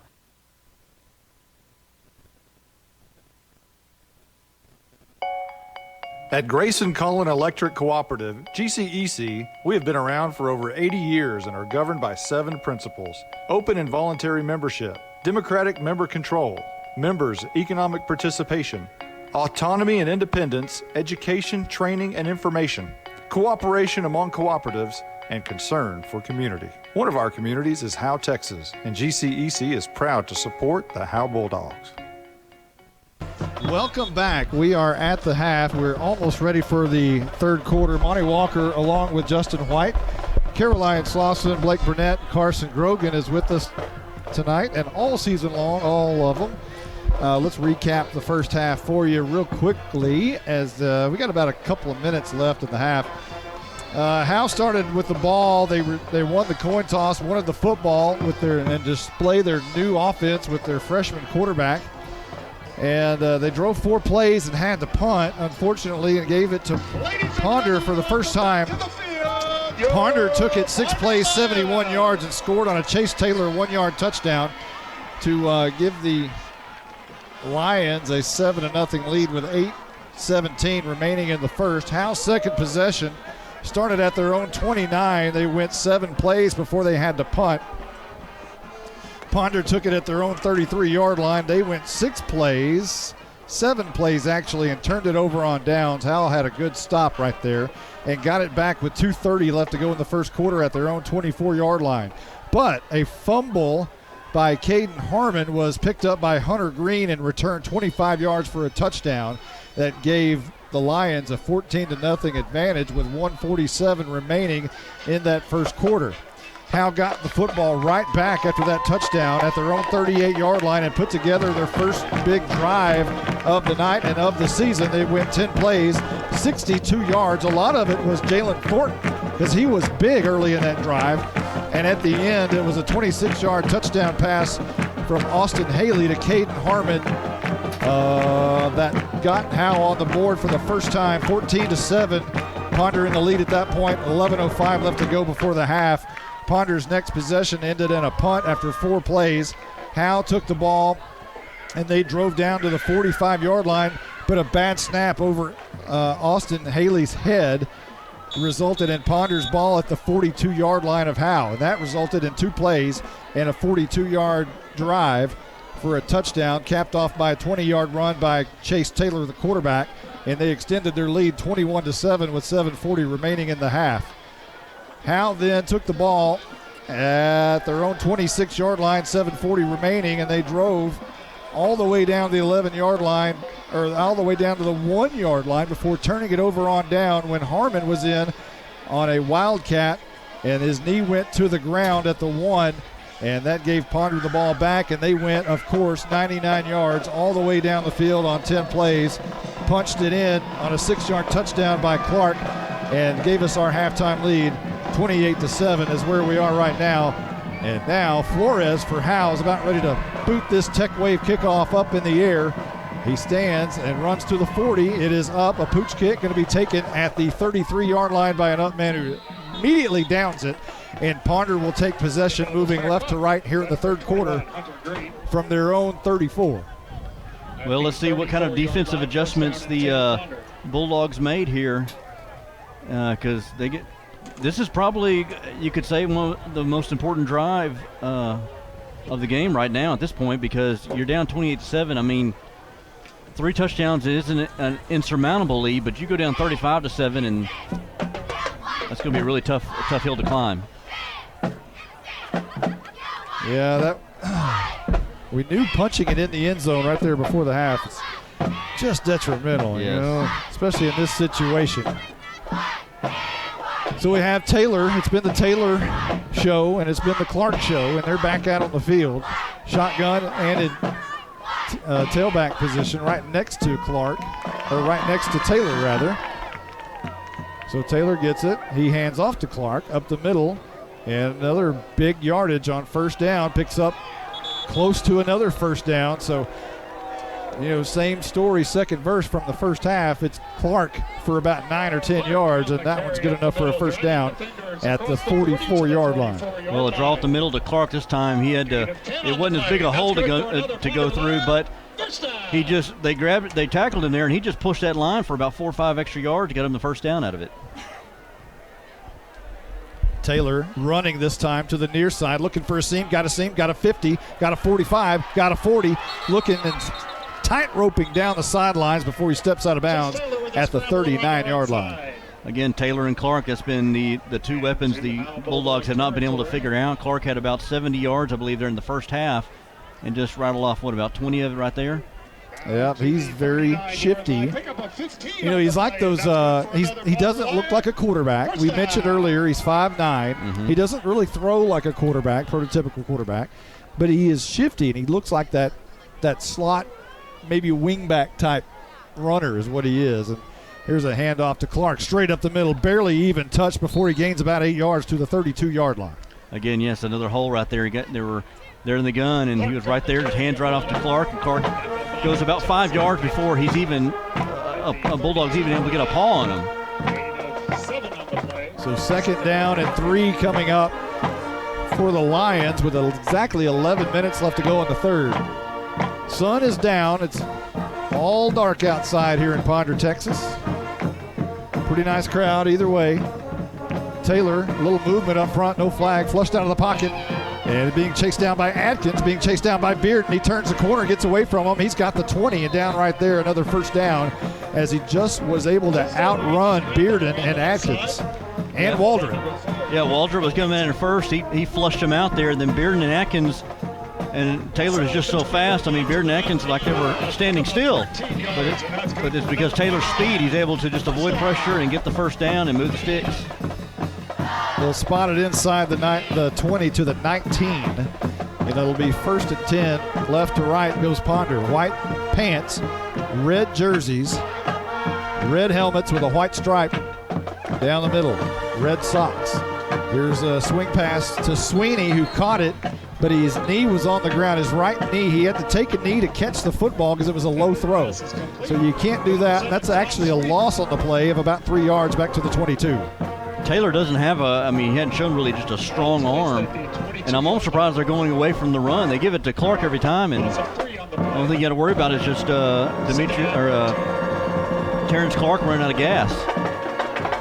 So Taylor from the gun, whistles will blow and flags will fly before this one gets underway. It's going to be a false start against Ponder.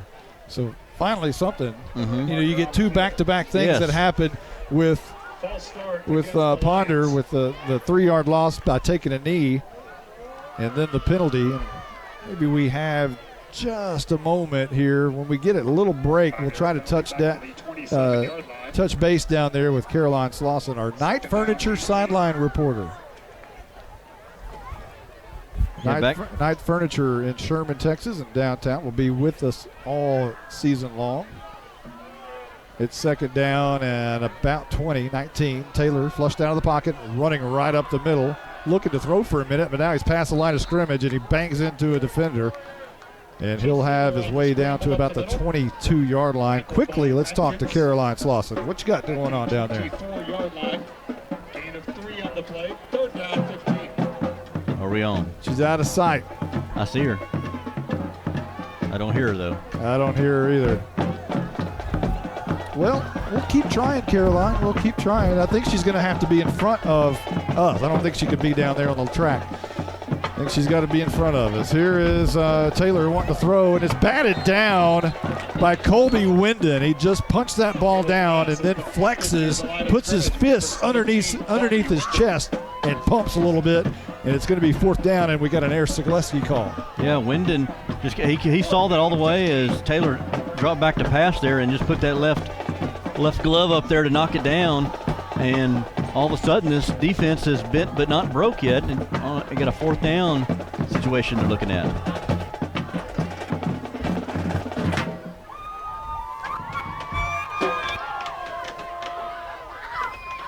So 4th and about 15. We'll have to see. I don't see any indication now they're going to let the clock go all the way down the 1, and now they're making a decision on what they're going to do. We're going to take a quick timeout. It's what we're going to do, and we'll hear from a sponsor, and we'll be right back right after this timeout. First Baptist Church here in Howe, Texas would like to invite you and your family to a celebration of our Lord and Savior Jesus Christ. Each Sunday morning at 10:30, we meet for worship at 100 East Davis Street in Howe. Prior to that, we have relevant Bible fellowships for all ages beginning at 9:15. Join us each week to declare the hope that is found only in Christ. Be ready to experience the life-changing power of the gospel. There is only one message for every generation, and that message is Jesus. Our apologies to our sideline reporter, Caroline Slauson, who's done such a great job with us for a couple of years now. But tonight we're having a little mic issue, and there's always something in week one. It's our version of the bad snap or the false start and all that kind of stuff. Our fumble. Yep. So it's preseason scrimmage time for us too. Week one. So Ponder is about to face a 4th down decision. What do they do here, Justin? They have the ball at the Howe 24-yard line. I wonder. I think they're going to go for it. Yeah, I think they go for it. I wonder if they're trying to get a screen pass to Clark. Check out the reverse to Oscar Martinez. That happened earlier in the game after a timeout. 8:46 left to go, and now Howe calls a timeout, and we'll take another timeout real quick. We got to get these sponsors in. They do such a great job for us all year. They are allowing us to be able to do this for you. So let's hear from one of our sponsors. If you've ever been in an automobile accident, who do you trust for your needed repairs? Star Auto Body is Texoma's most trusted body shop, serving all of Grayson County and surrounding counties since 1992. Star Auto Body is locally owned and operated. Services include major collision repairs with or without insurance claims, minor cosmetic repairs, parts replacement, and refinishing. Choose Star Auto Body and Alignments in Howe, Texas, 903-532-5365. Star Auto Body of Howe, Texas. We're not getting full 60s tonight. I can guarantee you that. That's pretty early quick in the season for the officials too. Normally they give you 60 seconds on timeouts. They're nowhere near. We're about 35 right here. That's why we only played one spot. So shotgun for Taylor, and they look for the swing pass. Flushed out of the pocket, throws it over the middle, incomplete. Looking for Martinez, and getting up. And Derek Kirshner looks at him and parts his arms and says, "No, sir." And most importantly, there were no flags. I was worried there was going to be some kind of an interference or anything like that, but no flags. And so that's got to give a boost of confidence to this Bulldog defense to be able to at least stop them on this and then get your offense back out on the field and see what they can do here. Again, you can score here. You're down by 2 touchdowns. There's plenty of time left here in this ball game. Howe will take the ball at their own 24-yard line, moving right to left. And after this play, we're going to try to talk to our Night Furniture sideline reporter. She's right in front of us, so I'm betting, if I'm a betting man, and I'm not because I'd lose everything, but I'm going to bet we're going to be able to hear from her. All right. Here we go. Shotgun for Haley on the jet sweep near side. That's Thornton. He's got a seam. Look at 30 and has his legs brought out from underneath him right at that 30. It may be just shy of it at the 29-yard line. Caroline Slauson on the sidelines. Take it away. 17, Tristan Connor. No way. No way. Oh, what? Hey, I heard something for a second. No. Oh. No. Oh. No. Pointed at us. Can you hear? Oh, that's there you it, go. Justin. Look at you. Well, just in time, I got a chance to talk to Coach Zagleski earlier this week. I asked him how many air Zagleskis we can expect. He's going for 5. So we have about a quarter and a half to get, 4 more in? 3 more, I think, because we've got 2 so far tonight. There's an incomplete pass on second down, rather. And that'll bring up a 3rd and about 5.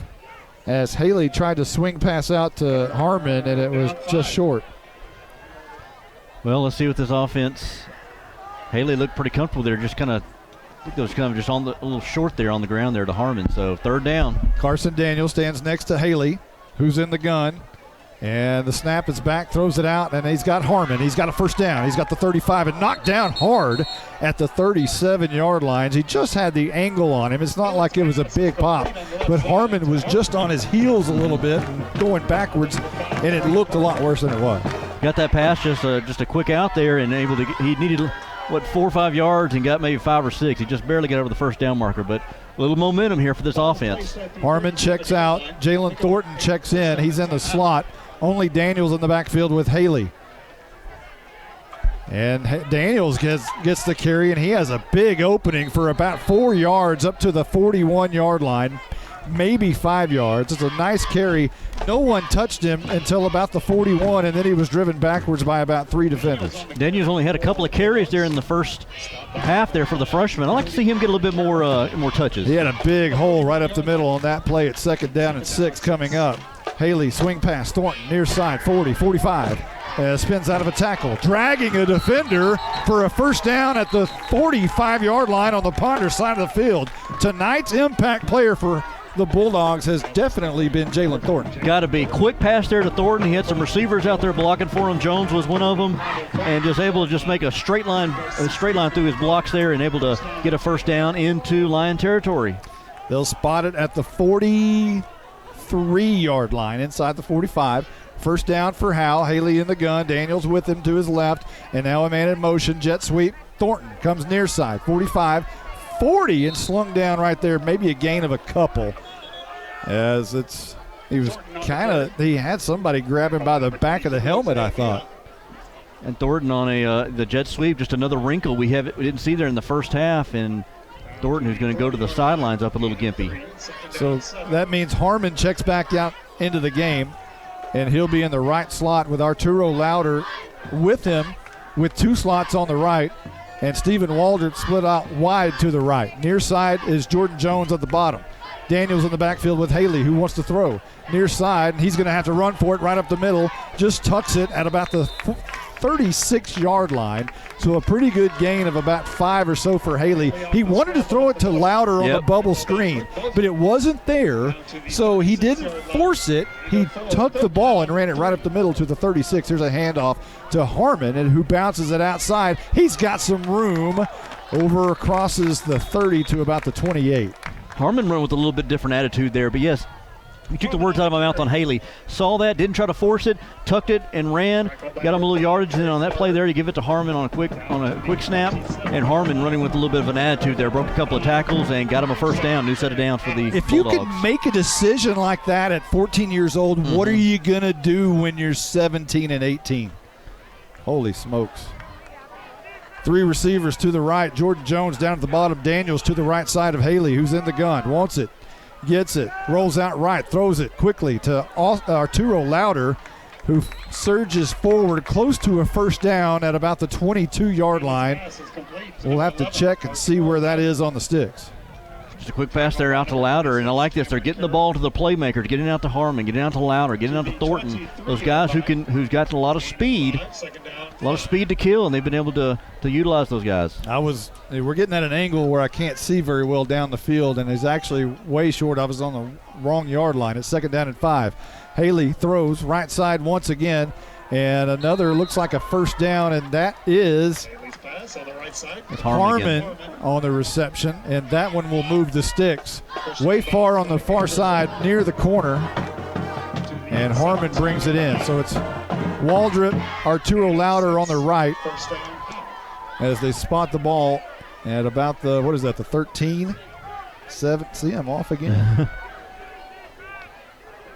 Haley is going to hand off to Daniels, and they just didn't communicate very well right there as someone, just a little miscommunication. Not sure what happened, but Daniels was taken down for a loss back to the 21-yard line thereabouts. I think, he handed it to him. I don't know if Daniels wasn't expecting it or what, or if it was a read type of play, but just from the beginning, we all saw it up here that was not going to go well. Longest drive of the night for Howe, 12th play of this drive.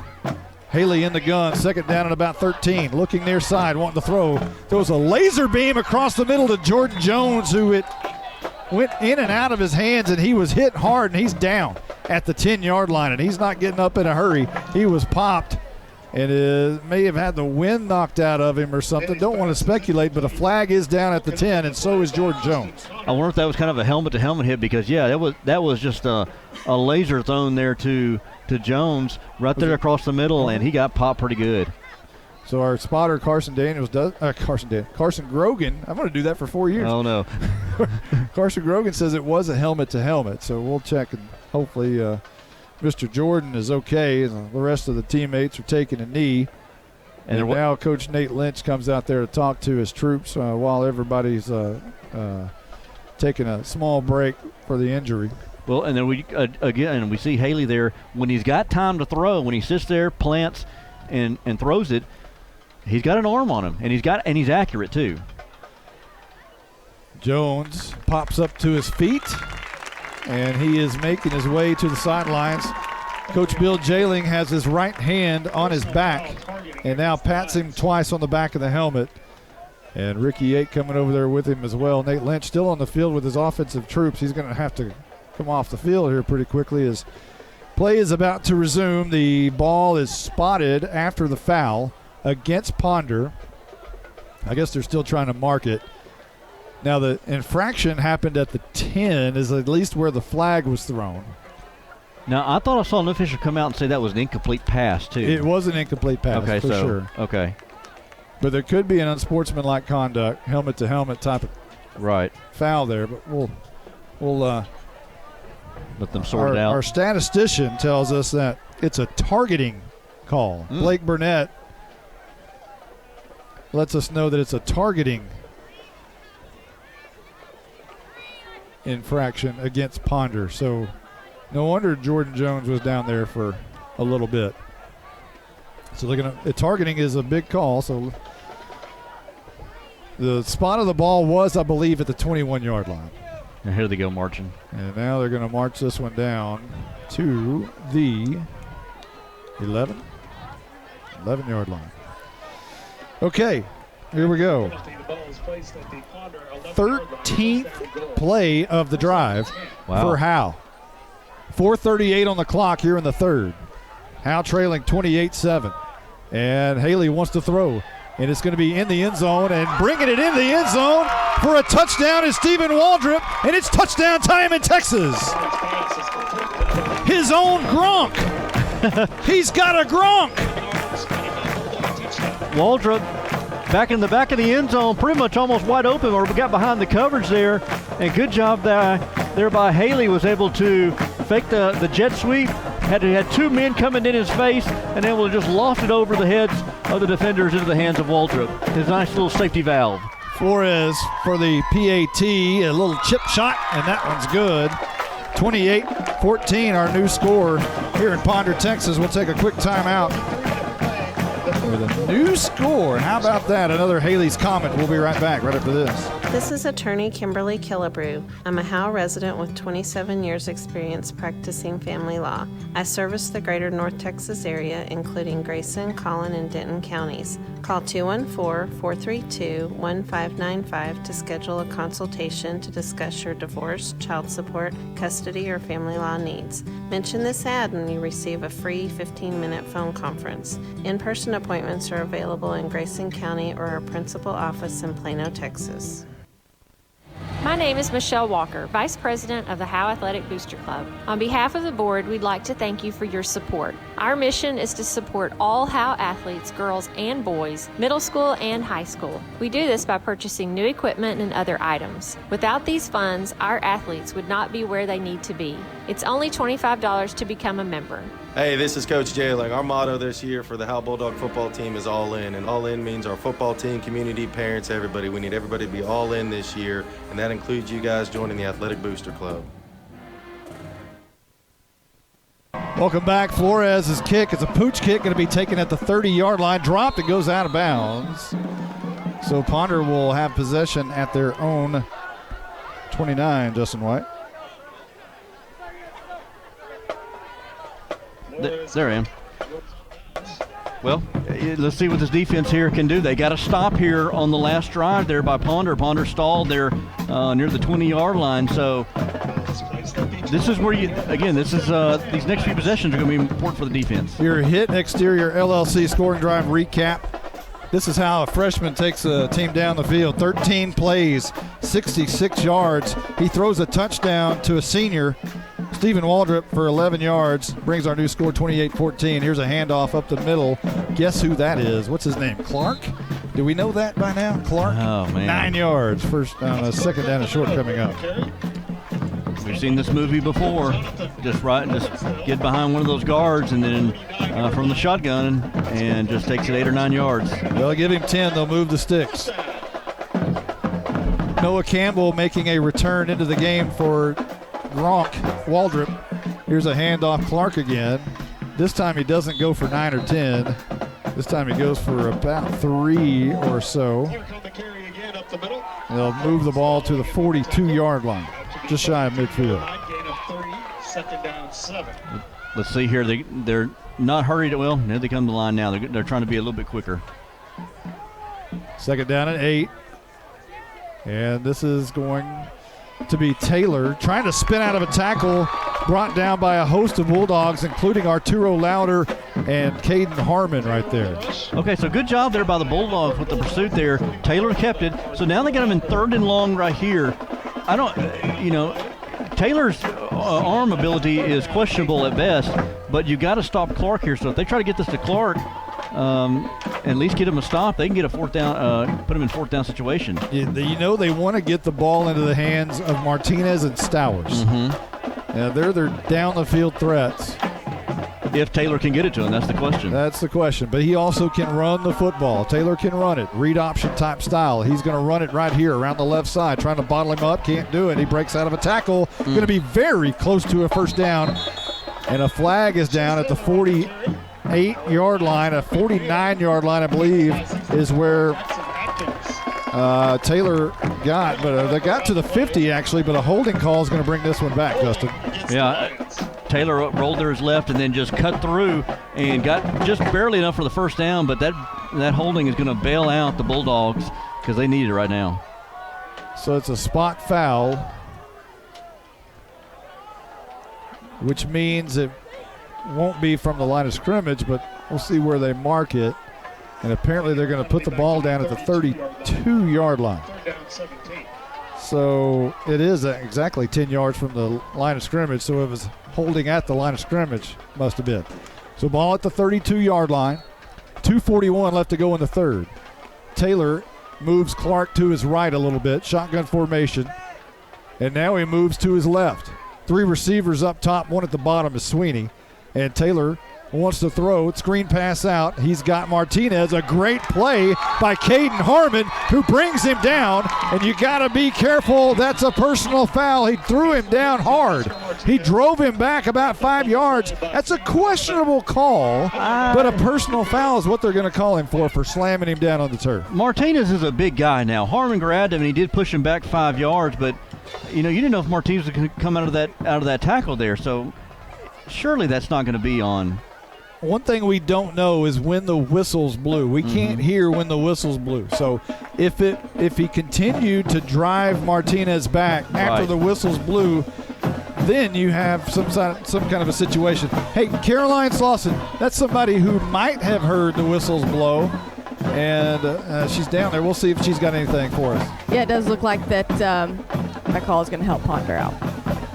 Whistles blew. Wow. Before he was down. So Martinez caught the quick pass. Harmon tackled him immediately, but pushed him back and then threw him down the ground. That's where they're gonna. Oh, you had Ponder. Third and 15. Third and 15. Third and 15. Remember that. Let's remember that later in the game. If this thing comes down man. close. That you had him pinned, you had him tackled. He wasn't going to get the first down, and just maybe just a little overzealous. So now Ponder is about 5 yards away from a first down, but they have a first down.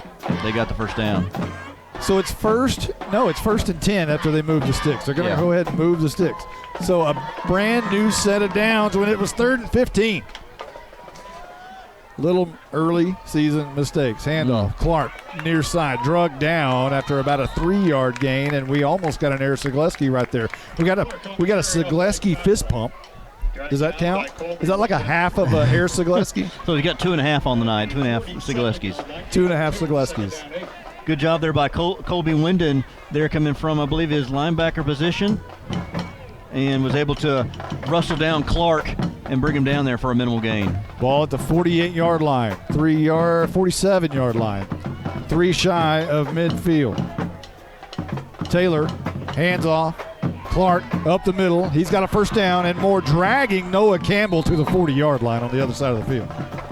And that one it was a high snap, so it messed things up for about half a second to a second, but Bulldogs are not able to do anything with it, and Clark just weaves his way again through the defense for another first down, another set of downs. Another first down for Ponder when you had them trapped. If you could have made that stop, you get the ball back, the offense is starting to to move the ball a little bit. Exactly. All of a sudden, it's a 28-21 game if you punch it in the end zone. Now, it's still the play still goes. And here's Noah Campbell making up for the last play with a great play. Yeah, Taylor right there faked the handoff to Clark. He kept it, and Campbell and Wyndham were right there on him and dropped him back there about 5 yards. Good job there by those two linebackers, able to bring him back for a loss and put him down on the second down and 15. Yeah, as soon as Taylor had the ball right in his face was Noah Campbell and the Howe Gronk. Stephen Waldrop. Oh, I'm sorry, Waldrop. I said Wyndham. I meant Waldrop. Waldrop with the big tackle. Waldrop, a returning starter, a linebacker a year ago, changed from number 80. He wears number 15 now. And now Clark goes in motion. Taylor kind of flushed out of the pocket here. Is going to run up the middle. Ball's on the turf. Howe may have a shot at this football. They're pointing. There's an air Stagleski. There we go. 3.5 Stagleskis as the Bulldogs have come up with the football. And I believe that's Jaron Ing. Jaron Ing with the recovery, and was he the one who put the hit on him? I couldn't see there, but Ing with the recovery there, and that is the boost the Bulldogs needed. They got beat on the third down there on the penalty, and this is able to redeem themselves and get them good field position here at the 48-yard line. So they completely redeemed themselves from a moment ago with the penalty. And now Jaron Ing puts the big pop and fumble recovery, and what a play that was. Howe has the ball just shy of midfield at the 48-yard line. 22 seconds left to go before the fourth quarter. So one play perhaps. Haley in the gun. Harmon right behind him. Fakes it to Harmon, throwing it deep down the field. Looking for Jones again, and this one is incomplete. It could have been picked off by the receiver, by the defensive back there, but it does fall incomplete. Apparently it was Eric Thedford in coverage. It was overthrown by just a bit, or perhaps Jones, just slowed down just a fraction. Not sure what happened there, but it's incomplete. Second down coming up. No harm at the 48-yard line. Haley rolling out right side, wants to throw down the field. This is incomplete. Looking at Arturo Louder, and for the first time really tonight, the first bad pass, that was overthrown over Louder's head, and it's third down. I was going to say, that was probably the first time we've seen some miscommunication or maybe an overthrow there by Haley. It looked like it was intended for Louder, but I thought maybe Waldrop was back there too. So third down now here for the Bulldogs. And let's see what's in Coach Lynch's playbook for this. There's 9 seconds on the clock before the fourth. The offense is looking over for the signal, looking at Nate Lynch. He's marking signals. Now Haley wants it. He's got it. Drops back 3 steps, looking down the field. Throws a missile down the field. It's almost intercepted, and it is. It was intended for Jordan Jones. Running it back all the way to the 50. Makes a move at the 45, down to the 30-yard line, and finally brought down inside the 30 was the cornerback, Trey Carter. And the ball was tipped, I believe, by Jones. It was there for the picking, but the ball was tipped a little bit by Carter, and then he finally grabbed it in. So a nice, it was just a hard throw across the middle. Yeah, Haley, good job there in the pocket there. Good protection by the offensive line. He moved up in the pocket and just fired just a missile there to Jones. There were a lot of red shirts there in the middle of it, though, and able to intercept it and bring it back to the way. I guess you could look at it if they had tackled him back where he got intercepted, it would have been like a punt, but unfortunately he returned it back all the way. Well, looks like they're moving the ball back. That's the end of the third quarter. We're heading to the fourth, and they'll switch sides of the field. We'll be back right after this. I here call this meeting to order for the old men in the coffee shop. On the agenda today is number 1, where can I find Ernest a cast iron manifold set, coated silver for a 1963 Chevy truck. There's this website. Hang on, agenda item number 2. Should Howe throw the dadgum football this year? Number 3. Sometimes we get turned up at the coffee shop, but at Baker AC and Heating, we want to make sure your heat gets turned up or your AC gets turned down. Celebrating 50 years in business with all of our friends, not just the ones at the coffee shop. Still located on Highway 5. Come by and see us. This is Larry Mays. I'm the master plumber and the owner of Torque Plumbing in Howe, Texas. We do commercial and residential plumbing, everything from major. Larry, we're going to have to get back to you because the officials are not giving us full timeouts. We promise we'll get it in. So here is Carter handing off to Clark, or Taylor handing off to Clark. And he'll be bunched up around the 26-yard line. Welcome to the fourth quarter. Howe trailing 28-14. Had a shot a moment ago. Couldn't come up with it. It was picked off over the middle by Trey Carter. Ran it all the way back to where we are now at the 26-yard line. Yeah, that was a missed opportunity there for the Bulldogs. Got the turnover and just couldn't convert it. Fleming checking out of the game as Meneses was checking in. They tried to quick snap the ball before Fleming got off the field, and they actually had a false start because of that. Was that Meneses coming off? Or no? It was Will Fleming coming off the field. Yes. Meneses checking in at the nose guard position. Ponder saw that, tried to snap it real quick to catch Fleming coming off the field, and when they did, there was a false start. So move it back 5 to the 31-yard line. Trying to be sneaky there, ended up costing them. Second down and 11, handoff to Clark. Initially up the middle, bounces it out to the right, inside the 20. Another first down for Clark. He's very impressive. You know, I'm not sure how many yards Clark has, but it is extremely impressive. It's going to be something to see by the end of this night. We've been seeing him mostly in between the tackles. That was one of the few times we've seen him go between the tackles and then bounce to the outside and see some of that speed on his outside speed there. And we got a man down for the Bulldogs. Colby Wyndon is down. It looked like he was hobbling a little bit with the ankle or something like that. He wasn't able to make it all the way off the field. Again, we're maybe Blake. Blake reminds me, we've only worked with Blake Burnett a few times now. He came with us last year a couple of times when he's doing stats. He reminds me so much of a guy I used to work with back in the day doing Denison and Sherman games named Kevin Farr. Statistician. We called him the Wizard.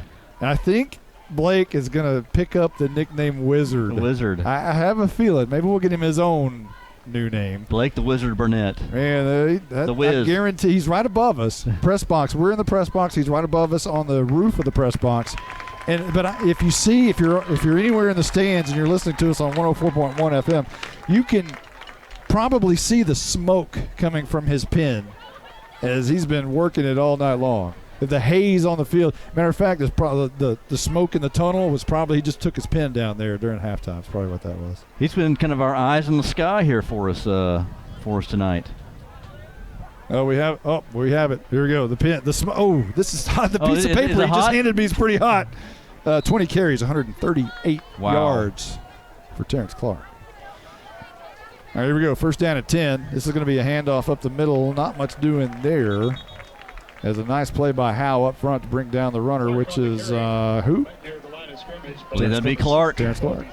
Well, we saw some resistance there from that defensive line there. You saw I saw Ing and Lappin in there, able to get some penetration, knock Clark back.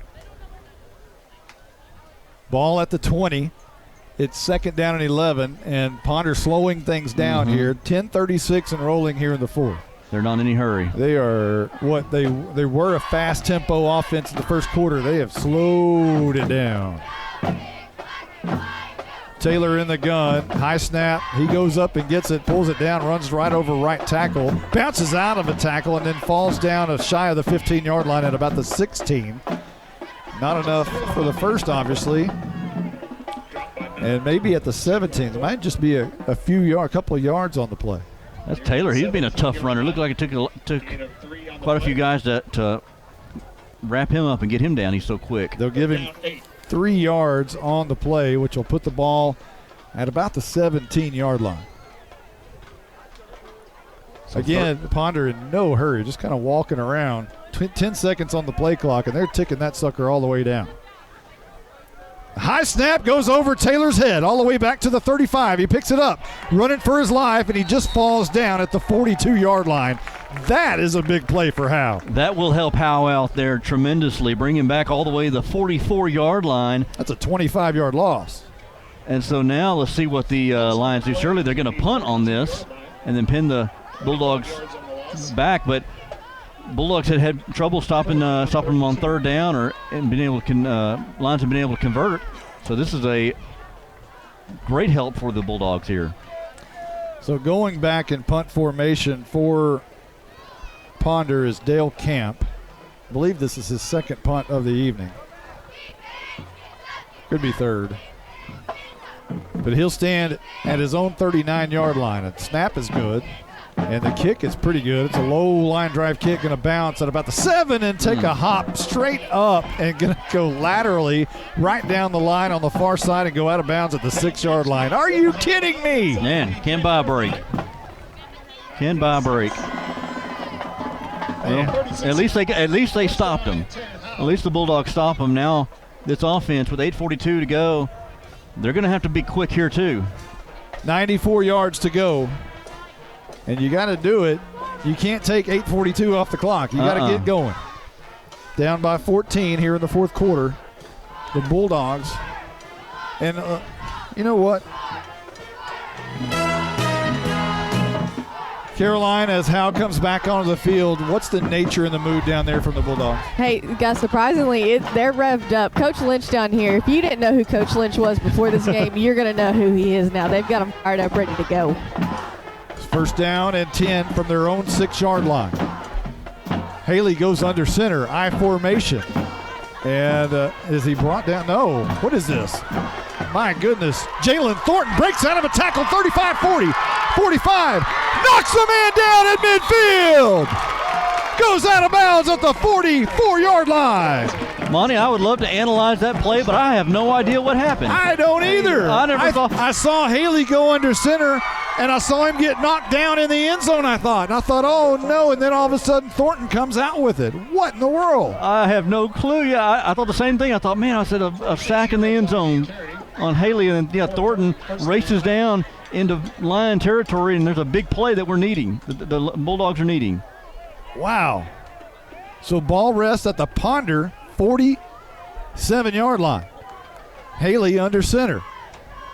Toss left side, Harmon, and he'll gain a few and finally be hit after about 2 or 3 yards. Again, deep in I formation. Looks like he ran a lot of yards, but got back maybe a couple of yards past the line of scrimmage. They'll give him 3 up to the 44-yard line. Again, we talk about the multiple looks the Bulldogs have. They're not always in shotgun. They will go under center. And like you said, get an I formation, getting that a fullback and a running back there, and that toss to Harmon. Haley had to really quickly toss that. He was getting tackled as he tossed it. Second down and 8. The freshman in the backfield, along with Thornton, who gets the carry right here, looking for a block from Daniels. Gets a little block and a seam, and he's up past the 35 to the 33-yard line, and another chain banger. Good job there blocking by Daniels, and then a good block downfield by Waldrop, a.k.a. Gronk, with a new set of downs for the Bulldogs as they continue to move here. Ball at the 34. 10-yard gain for Thornton. Daniels, Haley, and Thornton in the backfield. Movement up front. Daniels looking downfield. He's going to go. It's a jump ball for Jones, and makes the catch to the 10, to the 5. It is touchdown time in Texas. Haley threw it up. There was movement up front. He had a free play. The 14-year-old had the heads to throw the ball down the field. Threw it up for Jordan Jones to go up and get it. Good awareness there by Austin Haley. And another thing is he got rocked when he threw that ball. I mean, he got hammered. Jordan Jones went up for it like a basketball player pulling down a rebound. He pulled it down, turned around, and went. 34 yards. And here's Flores for the PAT. Haley to hold. The kick is punched right through. And it's 28-21. We'll take a quick timeout. We'll be right back right after this. This is Larry Mays. I'm the master plumber and the owner of Torque Plumbing in Howe, Texas. We do commercial and residential plumbing, everything from major construction of new restaurants to service plumbing calls to local citizens. We even service water heaters. We're located here in Howe off of Highway 75 at 102 South Collins Freeway. We're family owned and operated and are vested into the Bulldog community. Give us a call at 903-532-0525. Mention this ad for free service calls. To compete at the highest level, you need reliable teammates to share the load, strong leadership, and unquestionable character. It's true in athletics, and it's true with financial services. At Independent Bank, we understand success on the field is a result of unseen hours of hard work and preparation long before the first whistle. Visit any of our branches, and you'll find local bankers invested in the community, committed to building strong business partnerships and helping families reach their financial goals. Independent Bank is proud to be a part of Howe Student Athletics. Member FDIC, Equal Housing Lender. Well, we're getting some respect from a senior. Well, not a senior, but a senior from a year ago. Our spotter, Carson Grogan, talking about Austin Haley just there. He said, that's a big boy throw. He threw it and took a beating. That's a big boy throw, and he's right. Here's Howe to kick off on the Tech Wave kickoff. It's a 28-21, one touchdown game here in the fourth quarter. Flores from left to right. He's going to kick the pooch kick. No, he's going to kick it down deep. It's going to bounce at the 18, go underneath, and having to go back for it. And now finally picking it up, having some room is one of the return men, and he's going to be brought down at the 24-yard line. And again, that's Trey Carter. We got a flag late coming in from the other side. Had an opportunity to possibly have Ponder trapped way back, but Carter was able to pick it up, and let's see what the infraction is. Over on the far side, usually that's not good news for the kick team, but you never know. You know, Monty, looking here, I was writing down that last score. Hey, just real quick, the HIT, yes. The hit exterior scoring drive recap, 4 plays for Howe, 94 yards. And it was capped off by a 34-yard touchdown from Haley to Jordan Jones on that prayer that there was offsides, and Haley took advantage of it and brought it to a one-score game, 28-21. And there's 7:19 left to go in the game, and we've got a holding against Ponder on that return. That was a third touchdown pass there by Austin Haley tonight. How about that for a freshman debut? 3 touchdown passes. Not bad. And he has an interception, but it really wasn't. Yeah. You can't give him, full credit for that sucker. Well, you know what I was saying earlier there before you talking about the scoring drive was this defense. For a defense that gave up 28 points, they've had some Ponder has gone deep into their Bulldog territory, but they haven't given up any points here in the second half. Bend but don't break. Exactly. And they've taken advantage of several situations, has Howe. And they need another break right here. Had a fumble, had the long snap over the head of Taylor. Here's Taylor from their own about 15-yard line, and a great play by Howe, who's pumped up. They make a great play on that one. I think it's Leighton Elvington who gets up just jumping around. It seemed like the Bulldogs are starting to be re-energized here late in this game. And, yeah, that was Elvington got up and jumped up and down there. He got a big hit on that run there. So the ball spotted deep in their own territory, Ponder's own territory at the 15. And here they are with a second down after a 1-yard gain up to the 16. They're facing a second down and 9, deep in their own territory. Taylor's in the gun, and he's going to hand off to Clark. No, Taylor's going to keep it around the right edge, and he's still very shifty. And into the game again is Colby Wyndon, and he makes the stop just shy of the first down mark. They'll spot him across the 20 to about the 21, but Wyndon is the reason he got stopped and didn't get any further. Good job there by Wyndon, with the pursuit and with the tackle, because it looked like Taylor, when he faked the handoff, was going to be gone for extra yards, but got 5 yards and it just hit the wall of Wyndon and the rest of the Bulldogs and was able to be taken down for minimal gain. And so they're 3rd and 5 right here. This is a big third down for the Bulldog defense. The wall of Wyndon. There you go. I just made that up today. I like that. 5:57 on the clock here in the fourth. Bulldogs trail by 7. 3rd and 4. Over Taylor's head once again. He has to go back and get it from his goal line. Heaves it and throws it out of bounds. A pretty heads-up play, and now a flag comes in on Howe for celebrating in the end zone. It may be a late hit. It could be, yeah. I looked up. I thought, man, what a great play by Taylor to just get that ball away. I was looking over here, and then I saw Howe jumping up and fist pumping, and I didn't realize there was a hit. The Lions have had trouble with center snap exchanges. Ball goes over the head of Taylor and running for his life back in the end zone, just throws it away.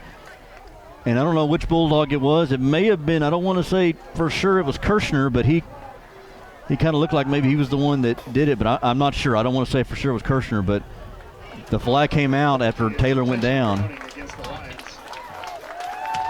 So the penalty is going to go against offsetting penalties. Okay, so there's offsetting. There's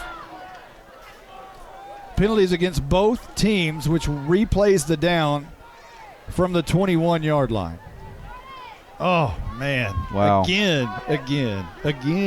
And the opportunities that the Bulldogs have had just slip out of their hands. You know, you've had your foot on their throat for tiny fractions of a second, and they always are able to slip out of that sucker. So here we are, third down and a little less than 5. Taylor, this time a good snap, hands off. No, he's going to keep it right up the middle. He's got the first down. No. And more, look out. He drags Kirshner and others, and now slips out of the tackle of Harmon. Being chased down by Jackson Atkins, but Taylor's going to go to the house all the way to the end zone from the 26-yard line. Well, you knew it was going to go to Clark or Taylor, and they've had a hard time stopping Clark, but Taylor just goes right up the middle. They had him tackled almost at midfield, and Taylor showed some great strength and great balance to stay up and go all the way to pay dirt. And that was just a backbreaker there for the Bulldogs. They had him 3rd and 5, even had him down far if it wasn't for the penalty. And Lions score on this one. Well, better now than in district, right? Yep, this first game of the season non-district. And the kick for the PAT is good. And now we have a 35-21 football game with 5:20 left to go in this game. We'll be right back right after this timeout. Monty, now that we're off the air, let's talk about something important. When's your birthday? That's an interesting question. It's in May. Did you know that Bucksnor Barbecue will give you a free birthday buffet? What? All you got to do is show your proof of age and get a free Bucksnor Barbecue buffet for your birthday. They'll even include the drink. Well, we're going to my parents for my birthday. Well, Bucksnor Barbecue will keep that offer 5 days before or 5 days after your actual birthday. Hey, I'll even go to Van Alstyne for that. Bucksnor Barbecue is located in downtown Van Alstyne. BucksnorBBQ.com. I'm attorney Micah Belden, and I will always be a Bulldog. I'm a proud graduate of Howe High School. The great leadership from our teachers and coaches helped me be able to become one of the few certified criminal law specialists in Texas. While I love the black and white, in trials, everything is not always that way. If you've been investigated, arrested, or charged with a crime in North Texas, you need to call me now at 903-744-4252 for a free consultation. I'm board certified by the Texas Board of Legal Specialization, Principal Office, Sherman, Texas. 3 plays, 85 yards for Ponder, who just scored on a 79-yard touchdown run by the quarterback, Chase Taylor. Spun out of several tackles, and the last one at about the 50-yard line, and it was a 50-yard sprint. I thought Jackson Atkins might have had a chance to chase him down. I was just thinking that. Like, Atkins had some wheels there trying to catch up there with Taylor. So our new score, 35-21. Ponder in the lead with 5:20 remaining in the game. That's your Hit Exteriors LLC scoring drive recap, and we're now ready for the Tech Wave kickoff. But before we get to do that, let's talk to our Night Furniture sideline reporter down on the sideline. That is That is Caroline Slauson. Take it away. Hey guys, I realized that I think you got to stop. Yeah. I think you have to be still for that. I think. Yeah. Try it. Can you hear me now? I can hear you. Just don't move. It's so strange tonight. It's so strange. Okay, we'll get it fixed next week. I promise Night Furniture, we'll get it fixed.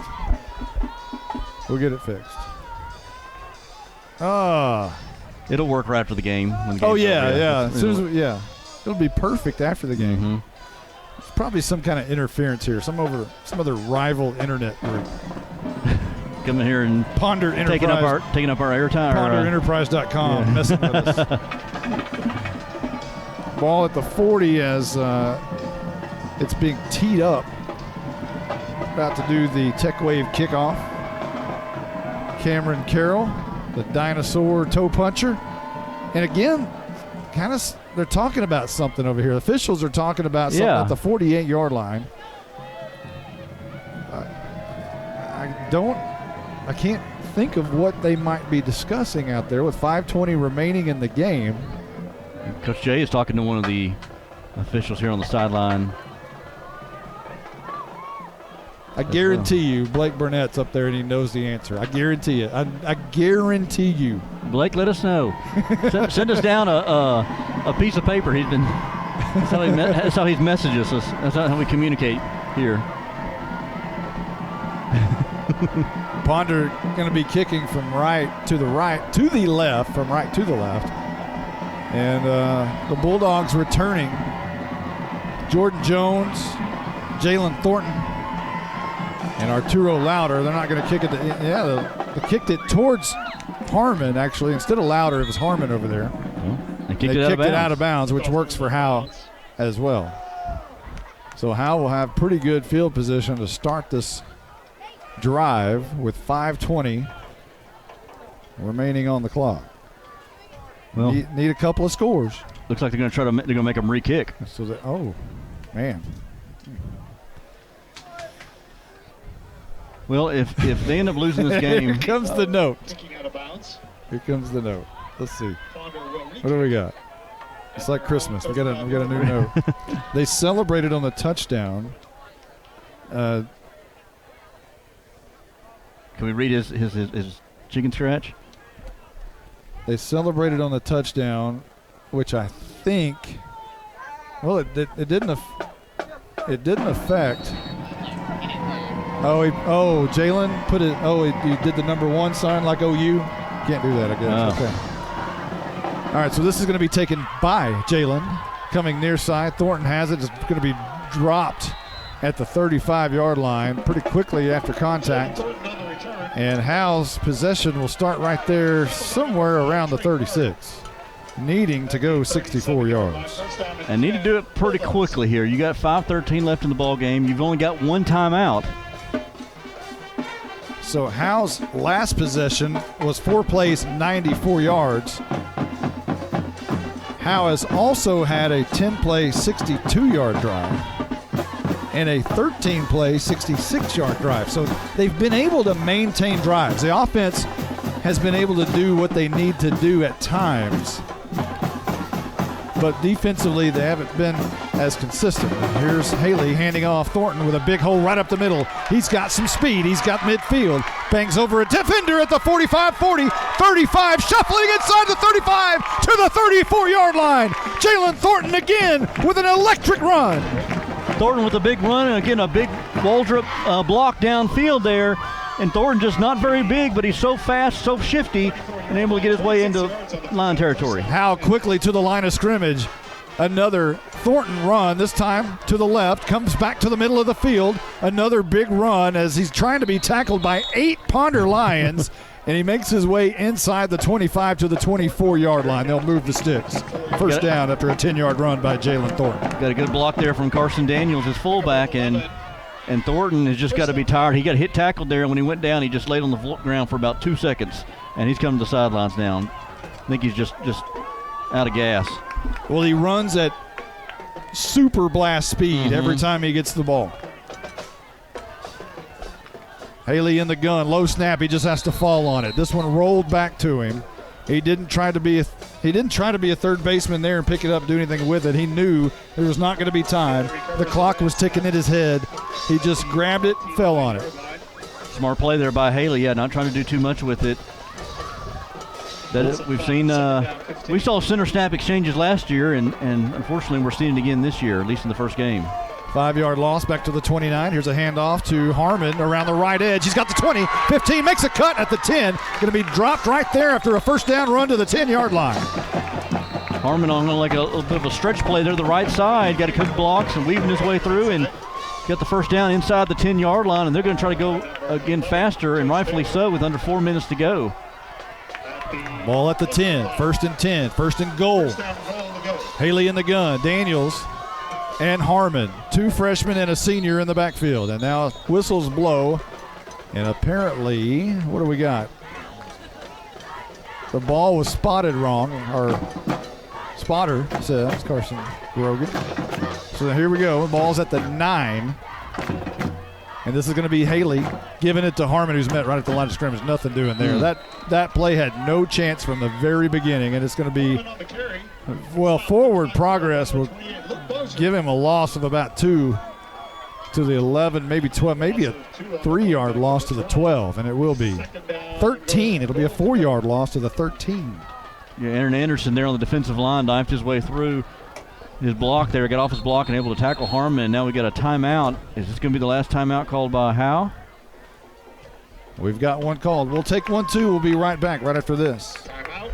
Since 2011, Scoggins Funeral Home and Crematory has walked with hundreds of families through the most overwhelming time of their lives. Their job is simple: to make this season a little easier. What you can expect is a no-pressure, people-first philosophy, custom services for memorials that you'll remember forever, and reasonable pricing.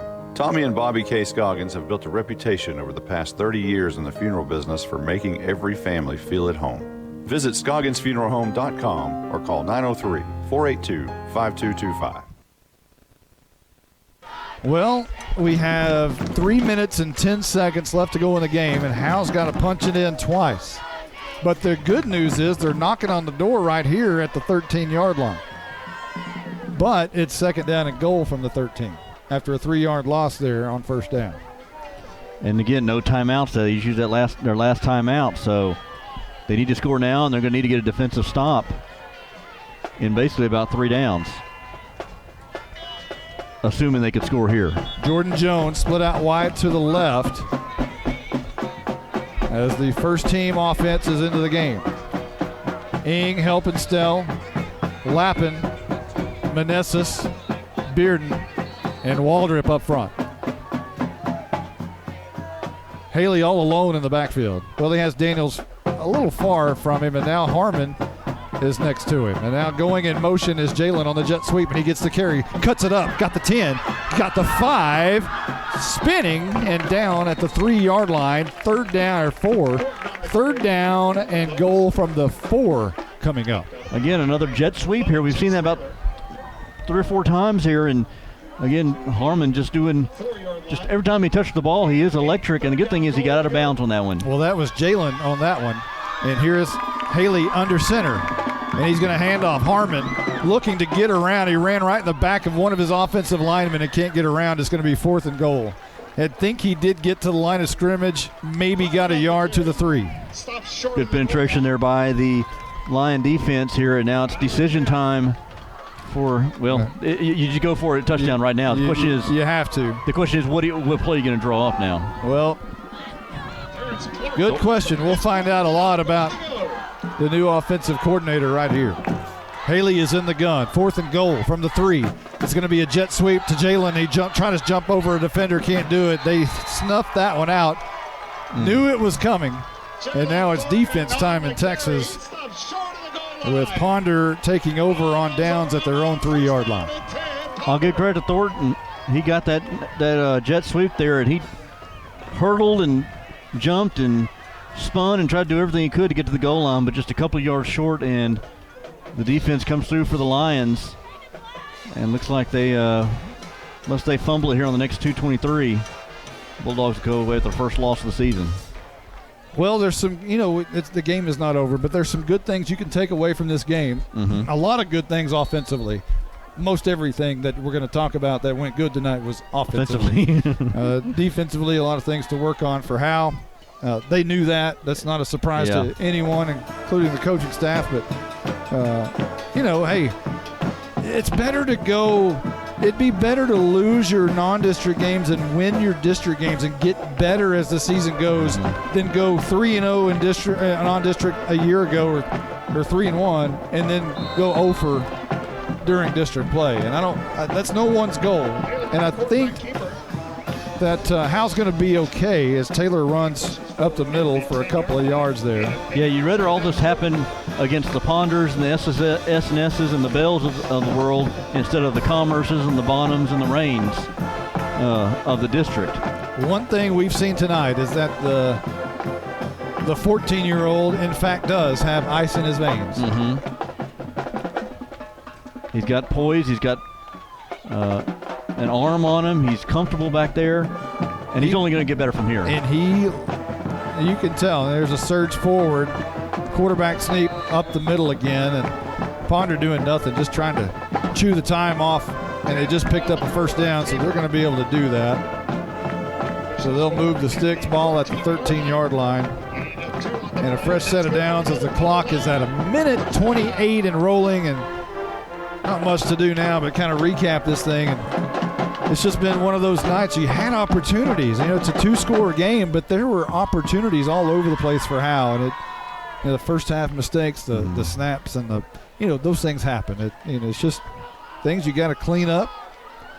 You don't work on those things in scrimmages. Yeah. No one really. There's no live punt in scrimmage. Yeah. Yeah, this is one of those games. Yeah, you look back and think, man, I had the chances, I had the opportunities, they were there. Timeout's been called. We actually need to squeeze in a couple of them, so let's do that real quick.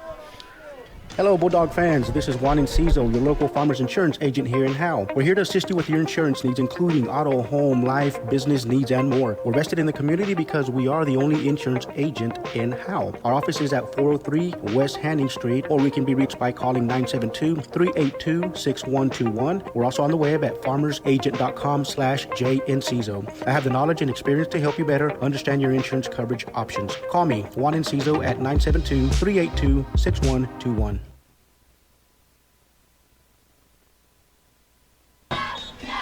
Welcome back as the players regain action back on the field. Ponder's still kind of waiting it out over there. They're going to savor this minute left on the clock, apparently.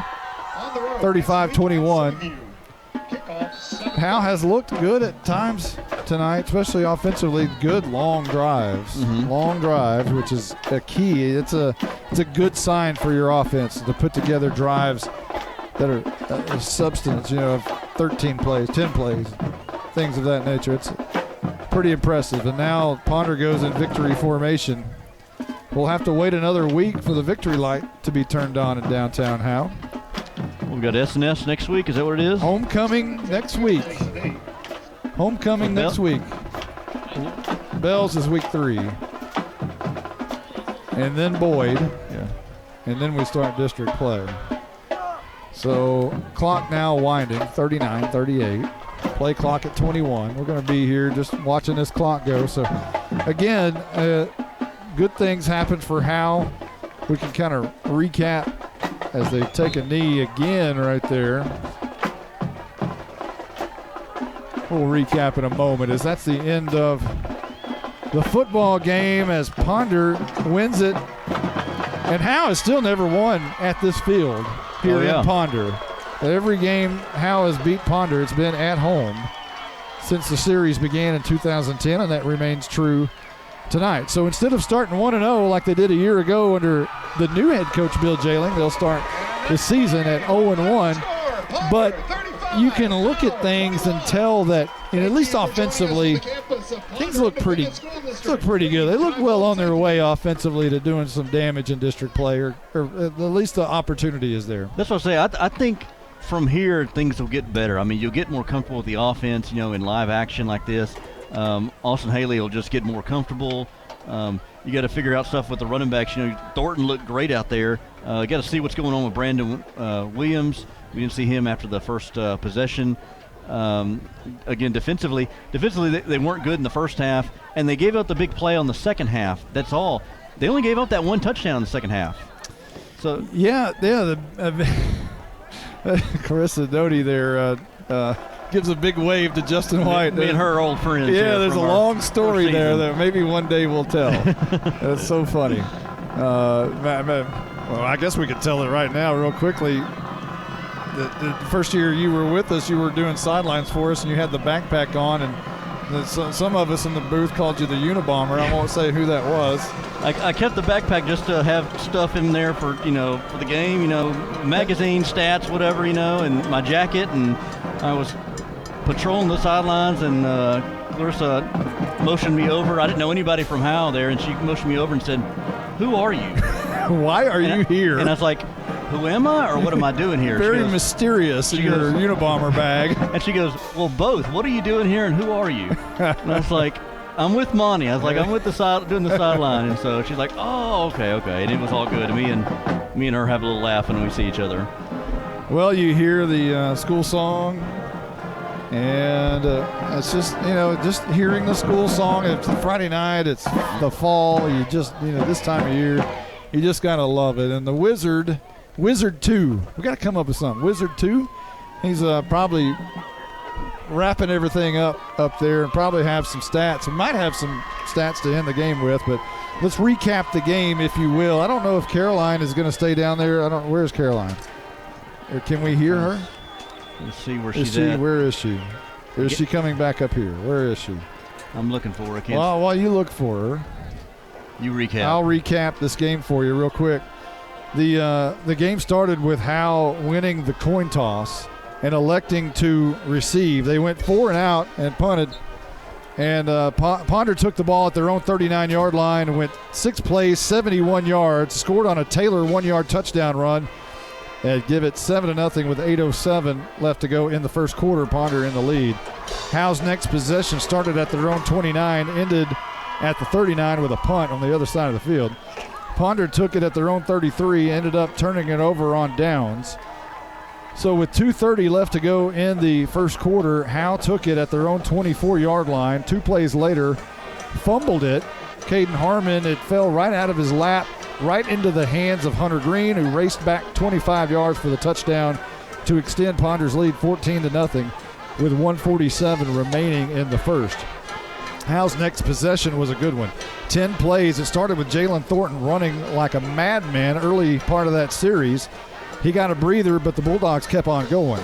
10 plays, 66 yards, and a Haley's Comet to Caden Harmon for his first career touchdown in high school, and that cut the gap 14-7 with 11:05 remaining in the second period. The Ponder Lions took the ball and went 4 plays and punted it back to Howe. Howe took it, went a few plays, and then decided to drop back with Austin Haley in punt formation to try to sneak a quick kick out of it, but the snap went over Haley's head and spelled disaster because 2 plays later, Taylor scored from 20 yards out after a 26-yard pass and catch from Taylor to Martinez. The Lions scored to make it 21-7 with 7:40 remaining in the half. But Howe answered right back. They had a drive of their own. Well, they were about to answer back. They made it all the way down to the 1-yard line. They basically needed to go 74 yards for a touchdown. They went 73 at the 1-yard line, snapped it to Harmon, who had his knee on the ground, which turned it over on downs. And then Ponder went 99 yards the other way on 10 plays and capped off a scoring drive with a 6-yard strike by Clark up the middle. And that brought our new score 28-7 with 2:12 remaining in the first half. Do we have Caroline? No, I was saying the guys are running. I got you. They're running sprints. Sprints from one sideline to the other after a game. Go ahead, I'm sorry. They have that many players going both ways. You got to be in shape. So Howe took the ball and went 4 and out, and then Ponder took the ball, and they turned it over on downs with a great play by Kirshner. They were trying to hit Martinez on 4th down, but Kirshner made a great play, which turned it over to Howe with 8:42 left to go in the third. Howe went 13 plays on 66 yards, an impressive drive, an 11-yard strike from Haley to his Gronk, Stephen Waldrop. We've nicknamed Stephen Waldrop Gronk, by the way. 28-14, Howe cut the gap with 4:33 left to go in the third. Ponder took it with 4:33 remaining, and they went all the way to the 45, but Jaron Ing caused a fumble and recovered it. We flip it on over. Howe takes the ball in the last possession before the fourth quarter with 22 seconds and Haley threw an interception across the middle that was picked off by Trey Carter and ran all the way back into Howe territory at about the 19-yard line. But Ponder had to punt after some penalties. Howe took it back and went 4 plays and 94 yards, scored on a very heads-up play by Austin Haley, who caught Ponder offsides.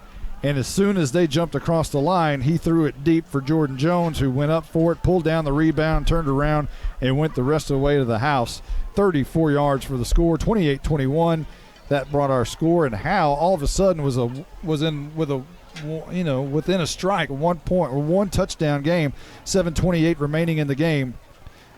Ponder took it at their own 15-yard line and went 79 yards. Did go Taylor for another score. 3 plays, 85 yards for that drive to extend the lead, 35-21 with 5:20 left to go in the game. I still have fourth quarter up here. I need to change that, huh? Final.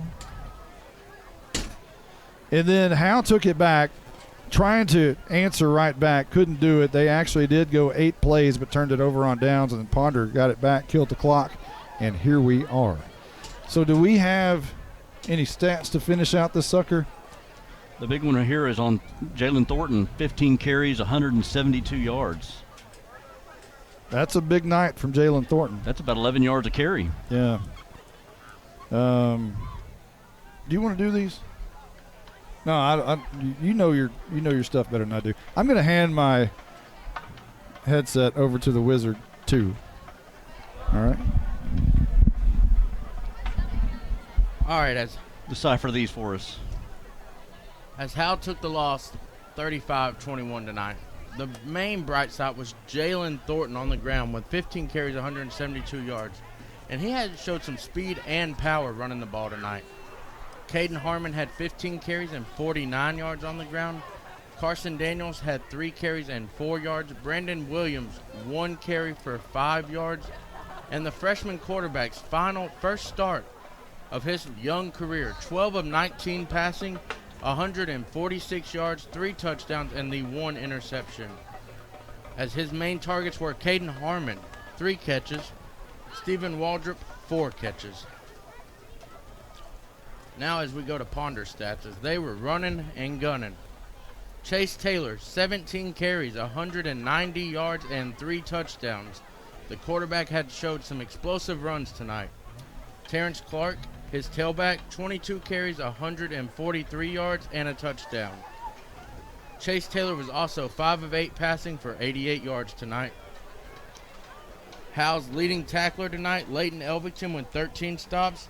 Second leading tackler, J.C. Helpenstell, with 8 tackles. There was 1 defensive score tonight as Hunter Green took a fumble, 24 yards for a touchdown for Ponder.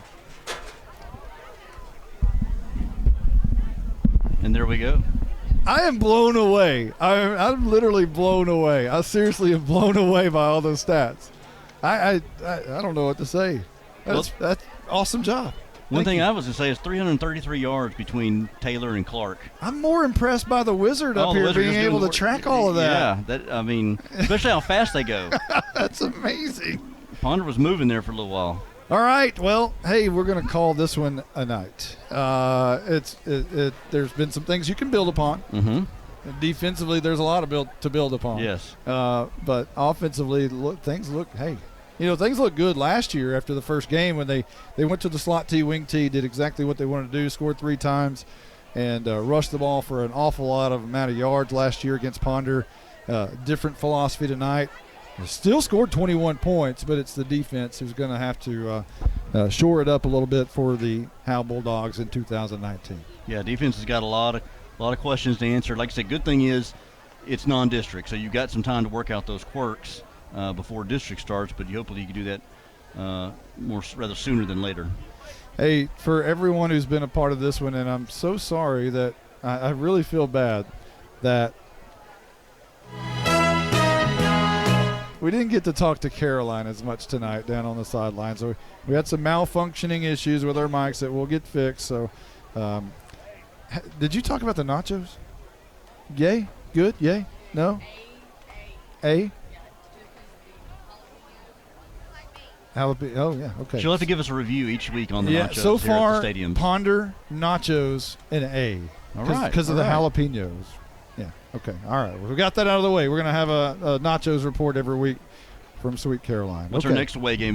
Next week is S&S at home, and then Bell's away. So yes. Well, we got Cowboy nachos next week, so that's pretty good. I like it. I love that. But hey, I thought we had a great job with the two new guys, and Blake's not really new, but outstanding with Carson Grogan here spotting Blake as always, the new wizard, and Justin, appreciate everything you do.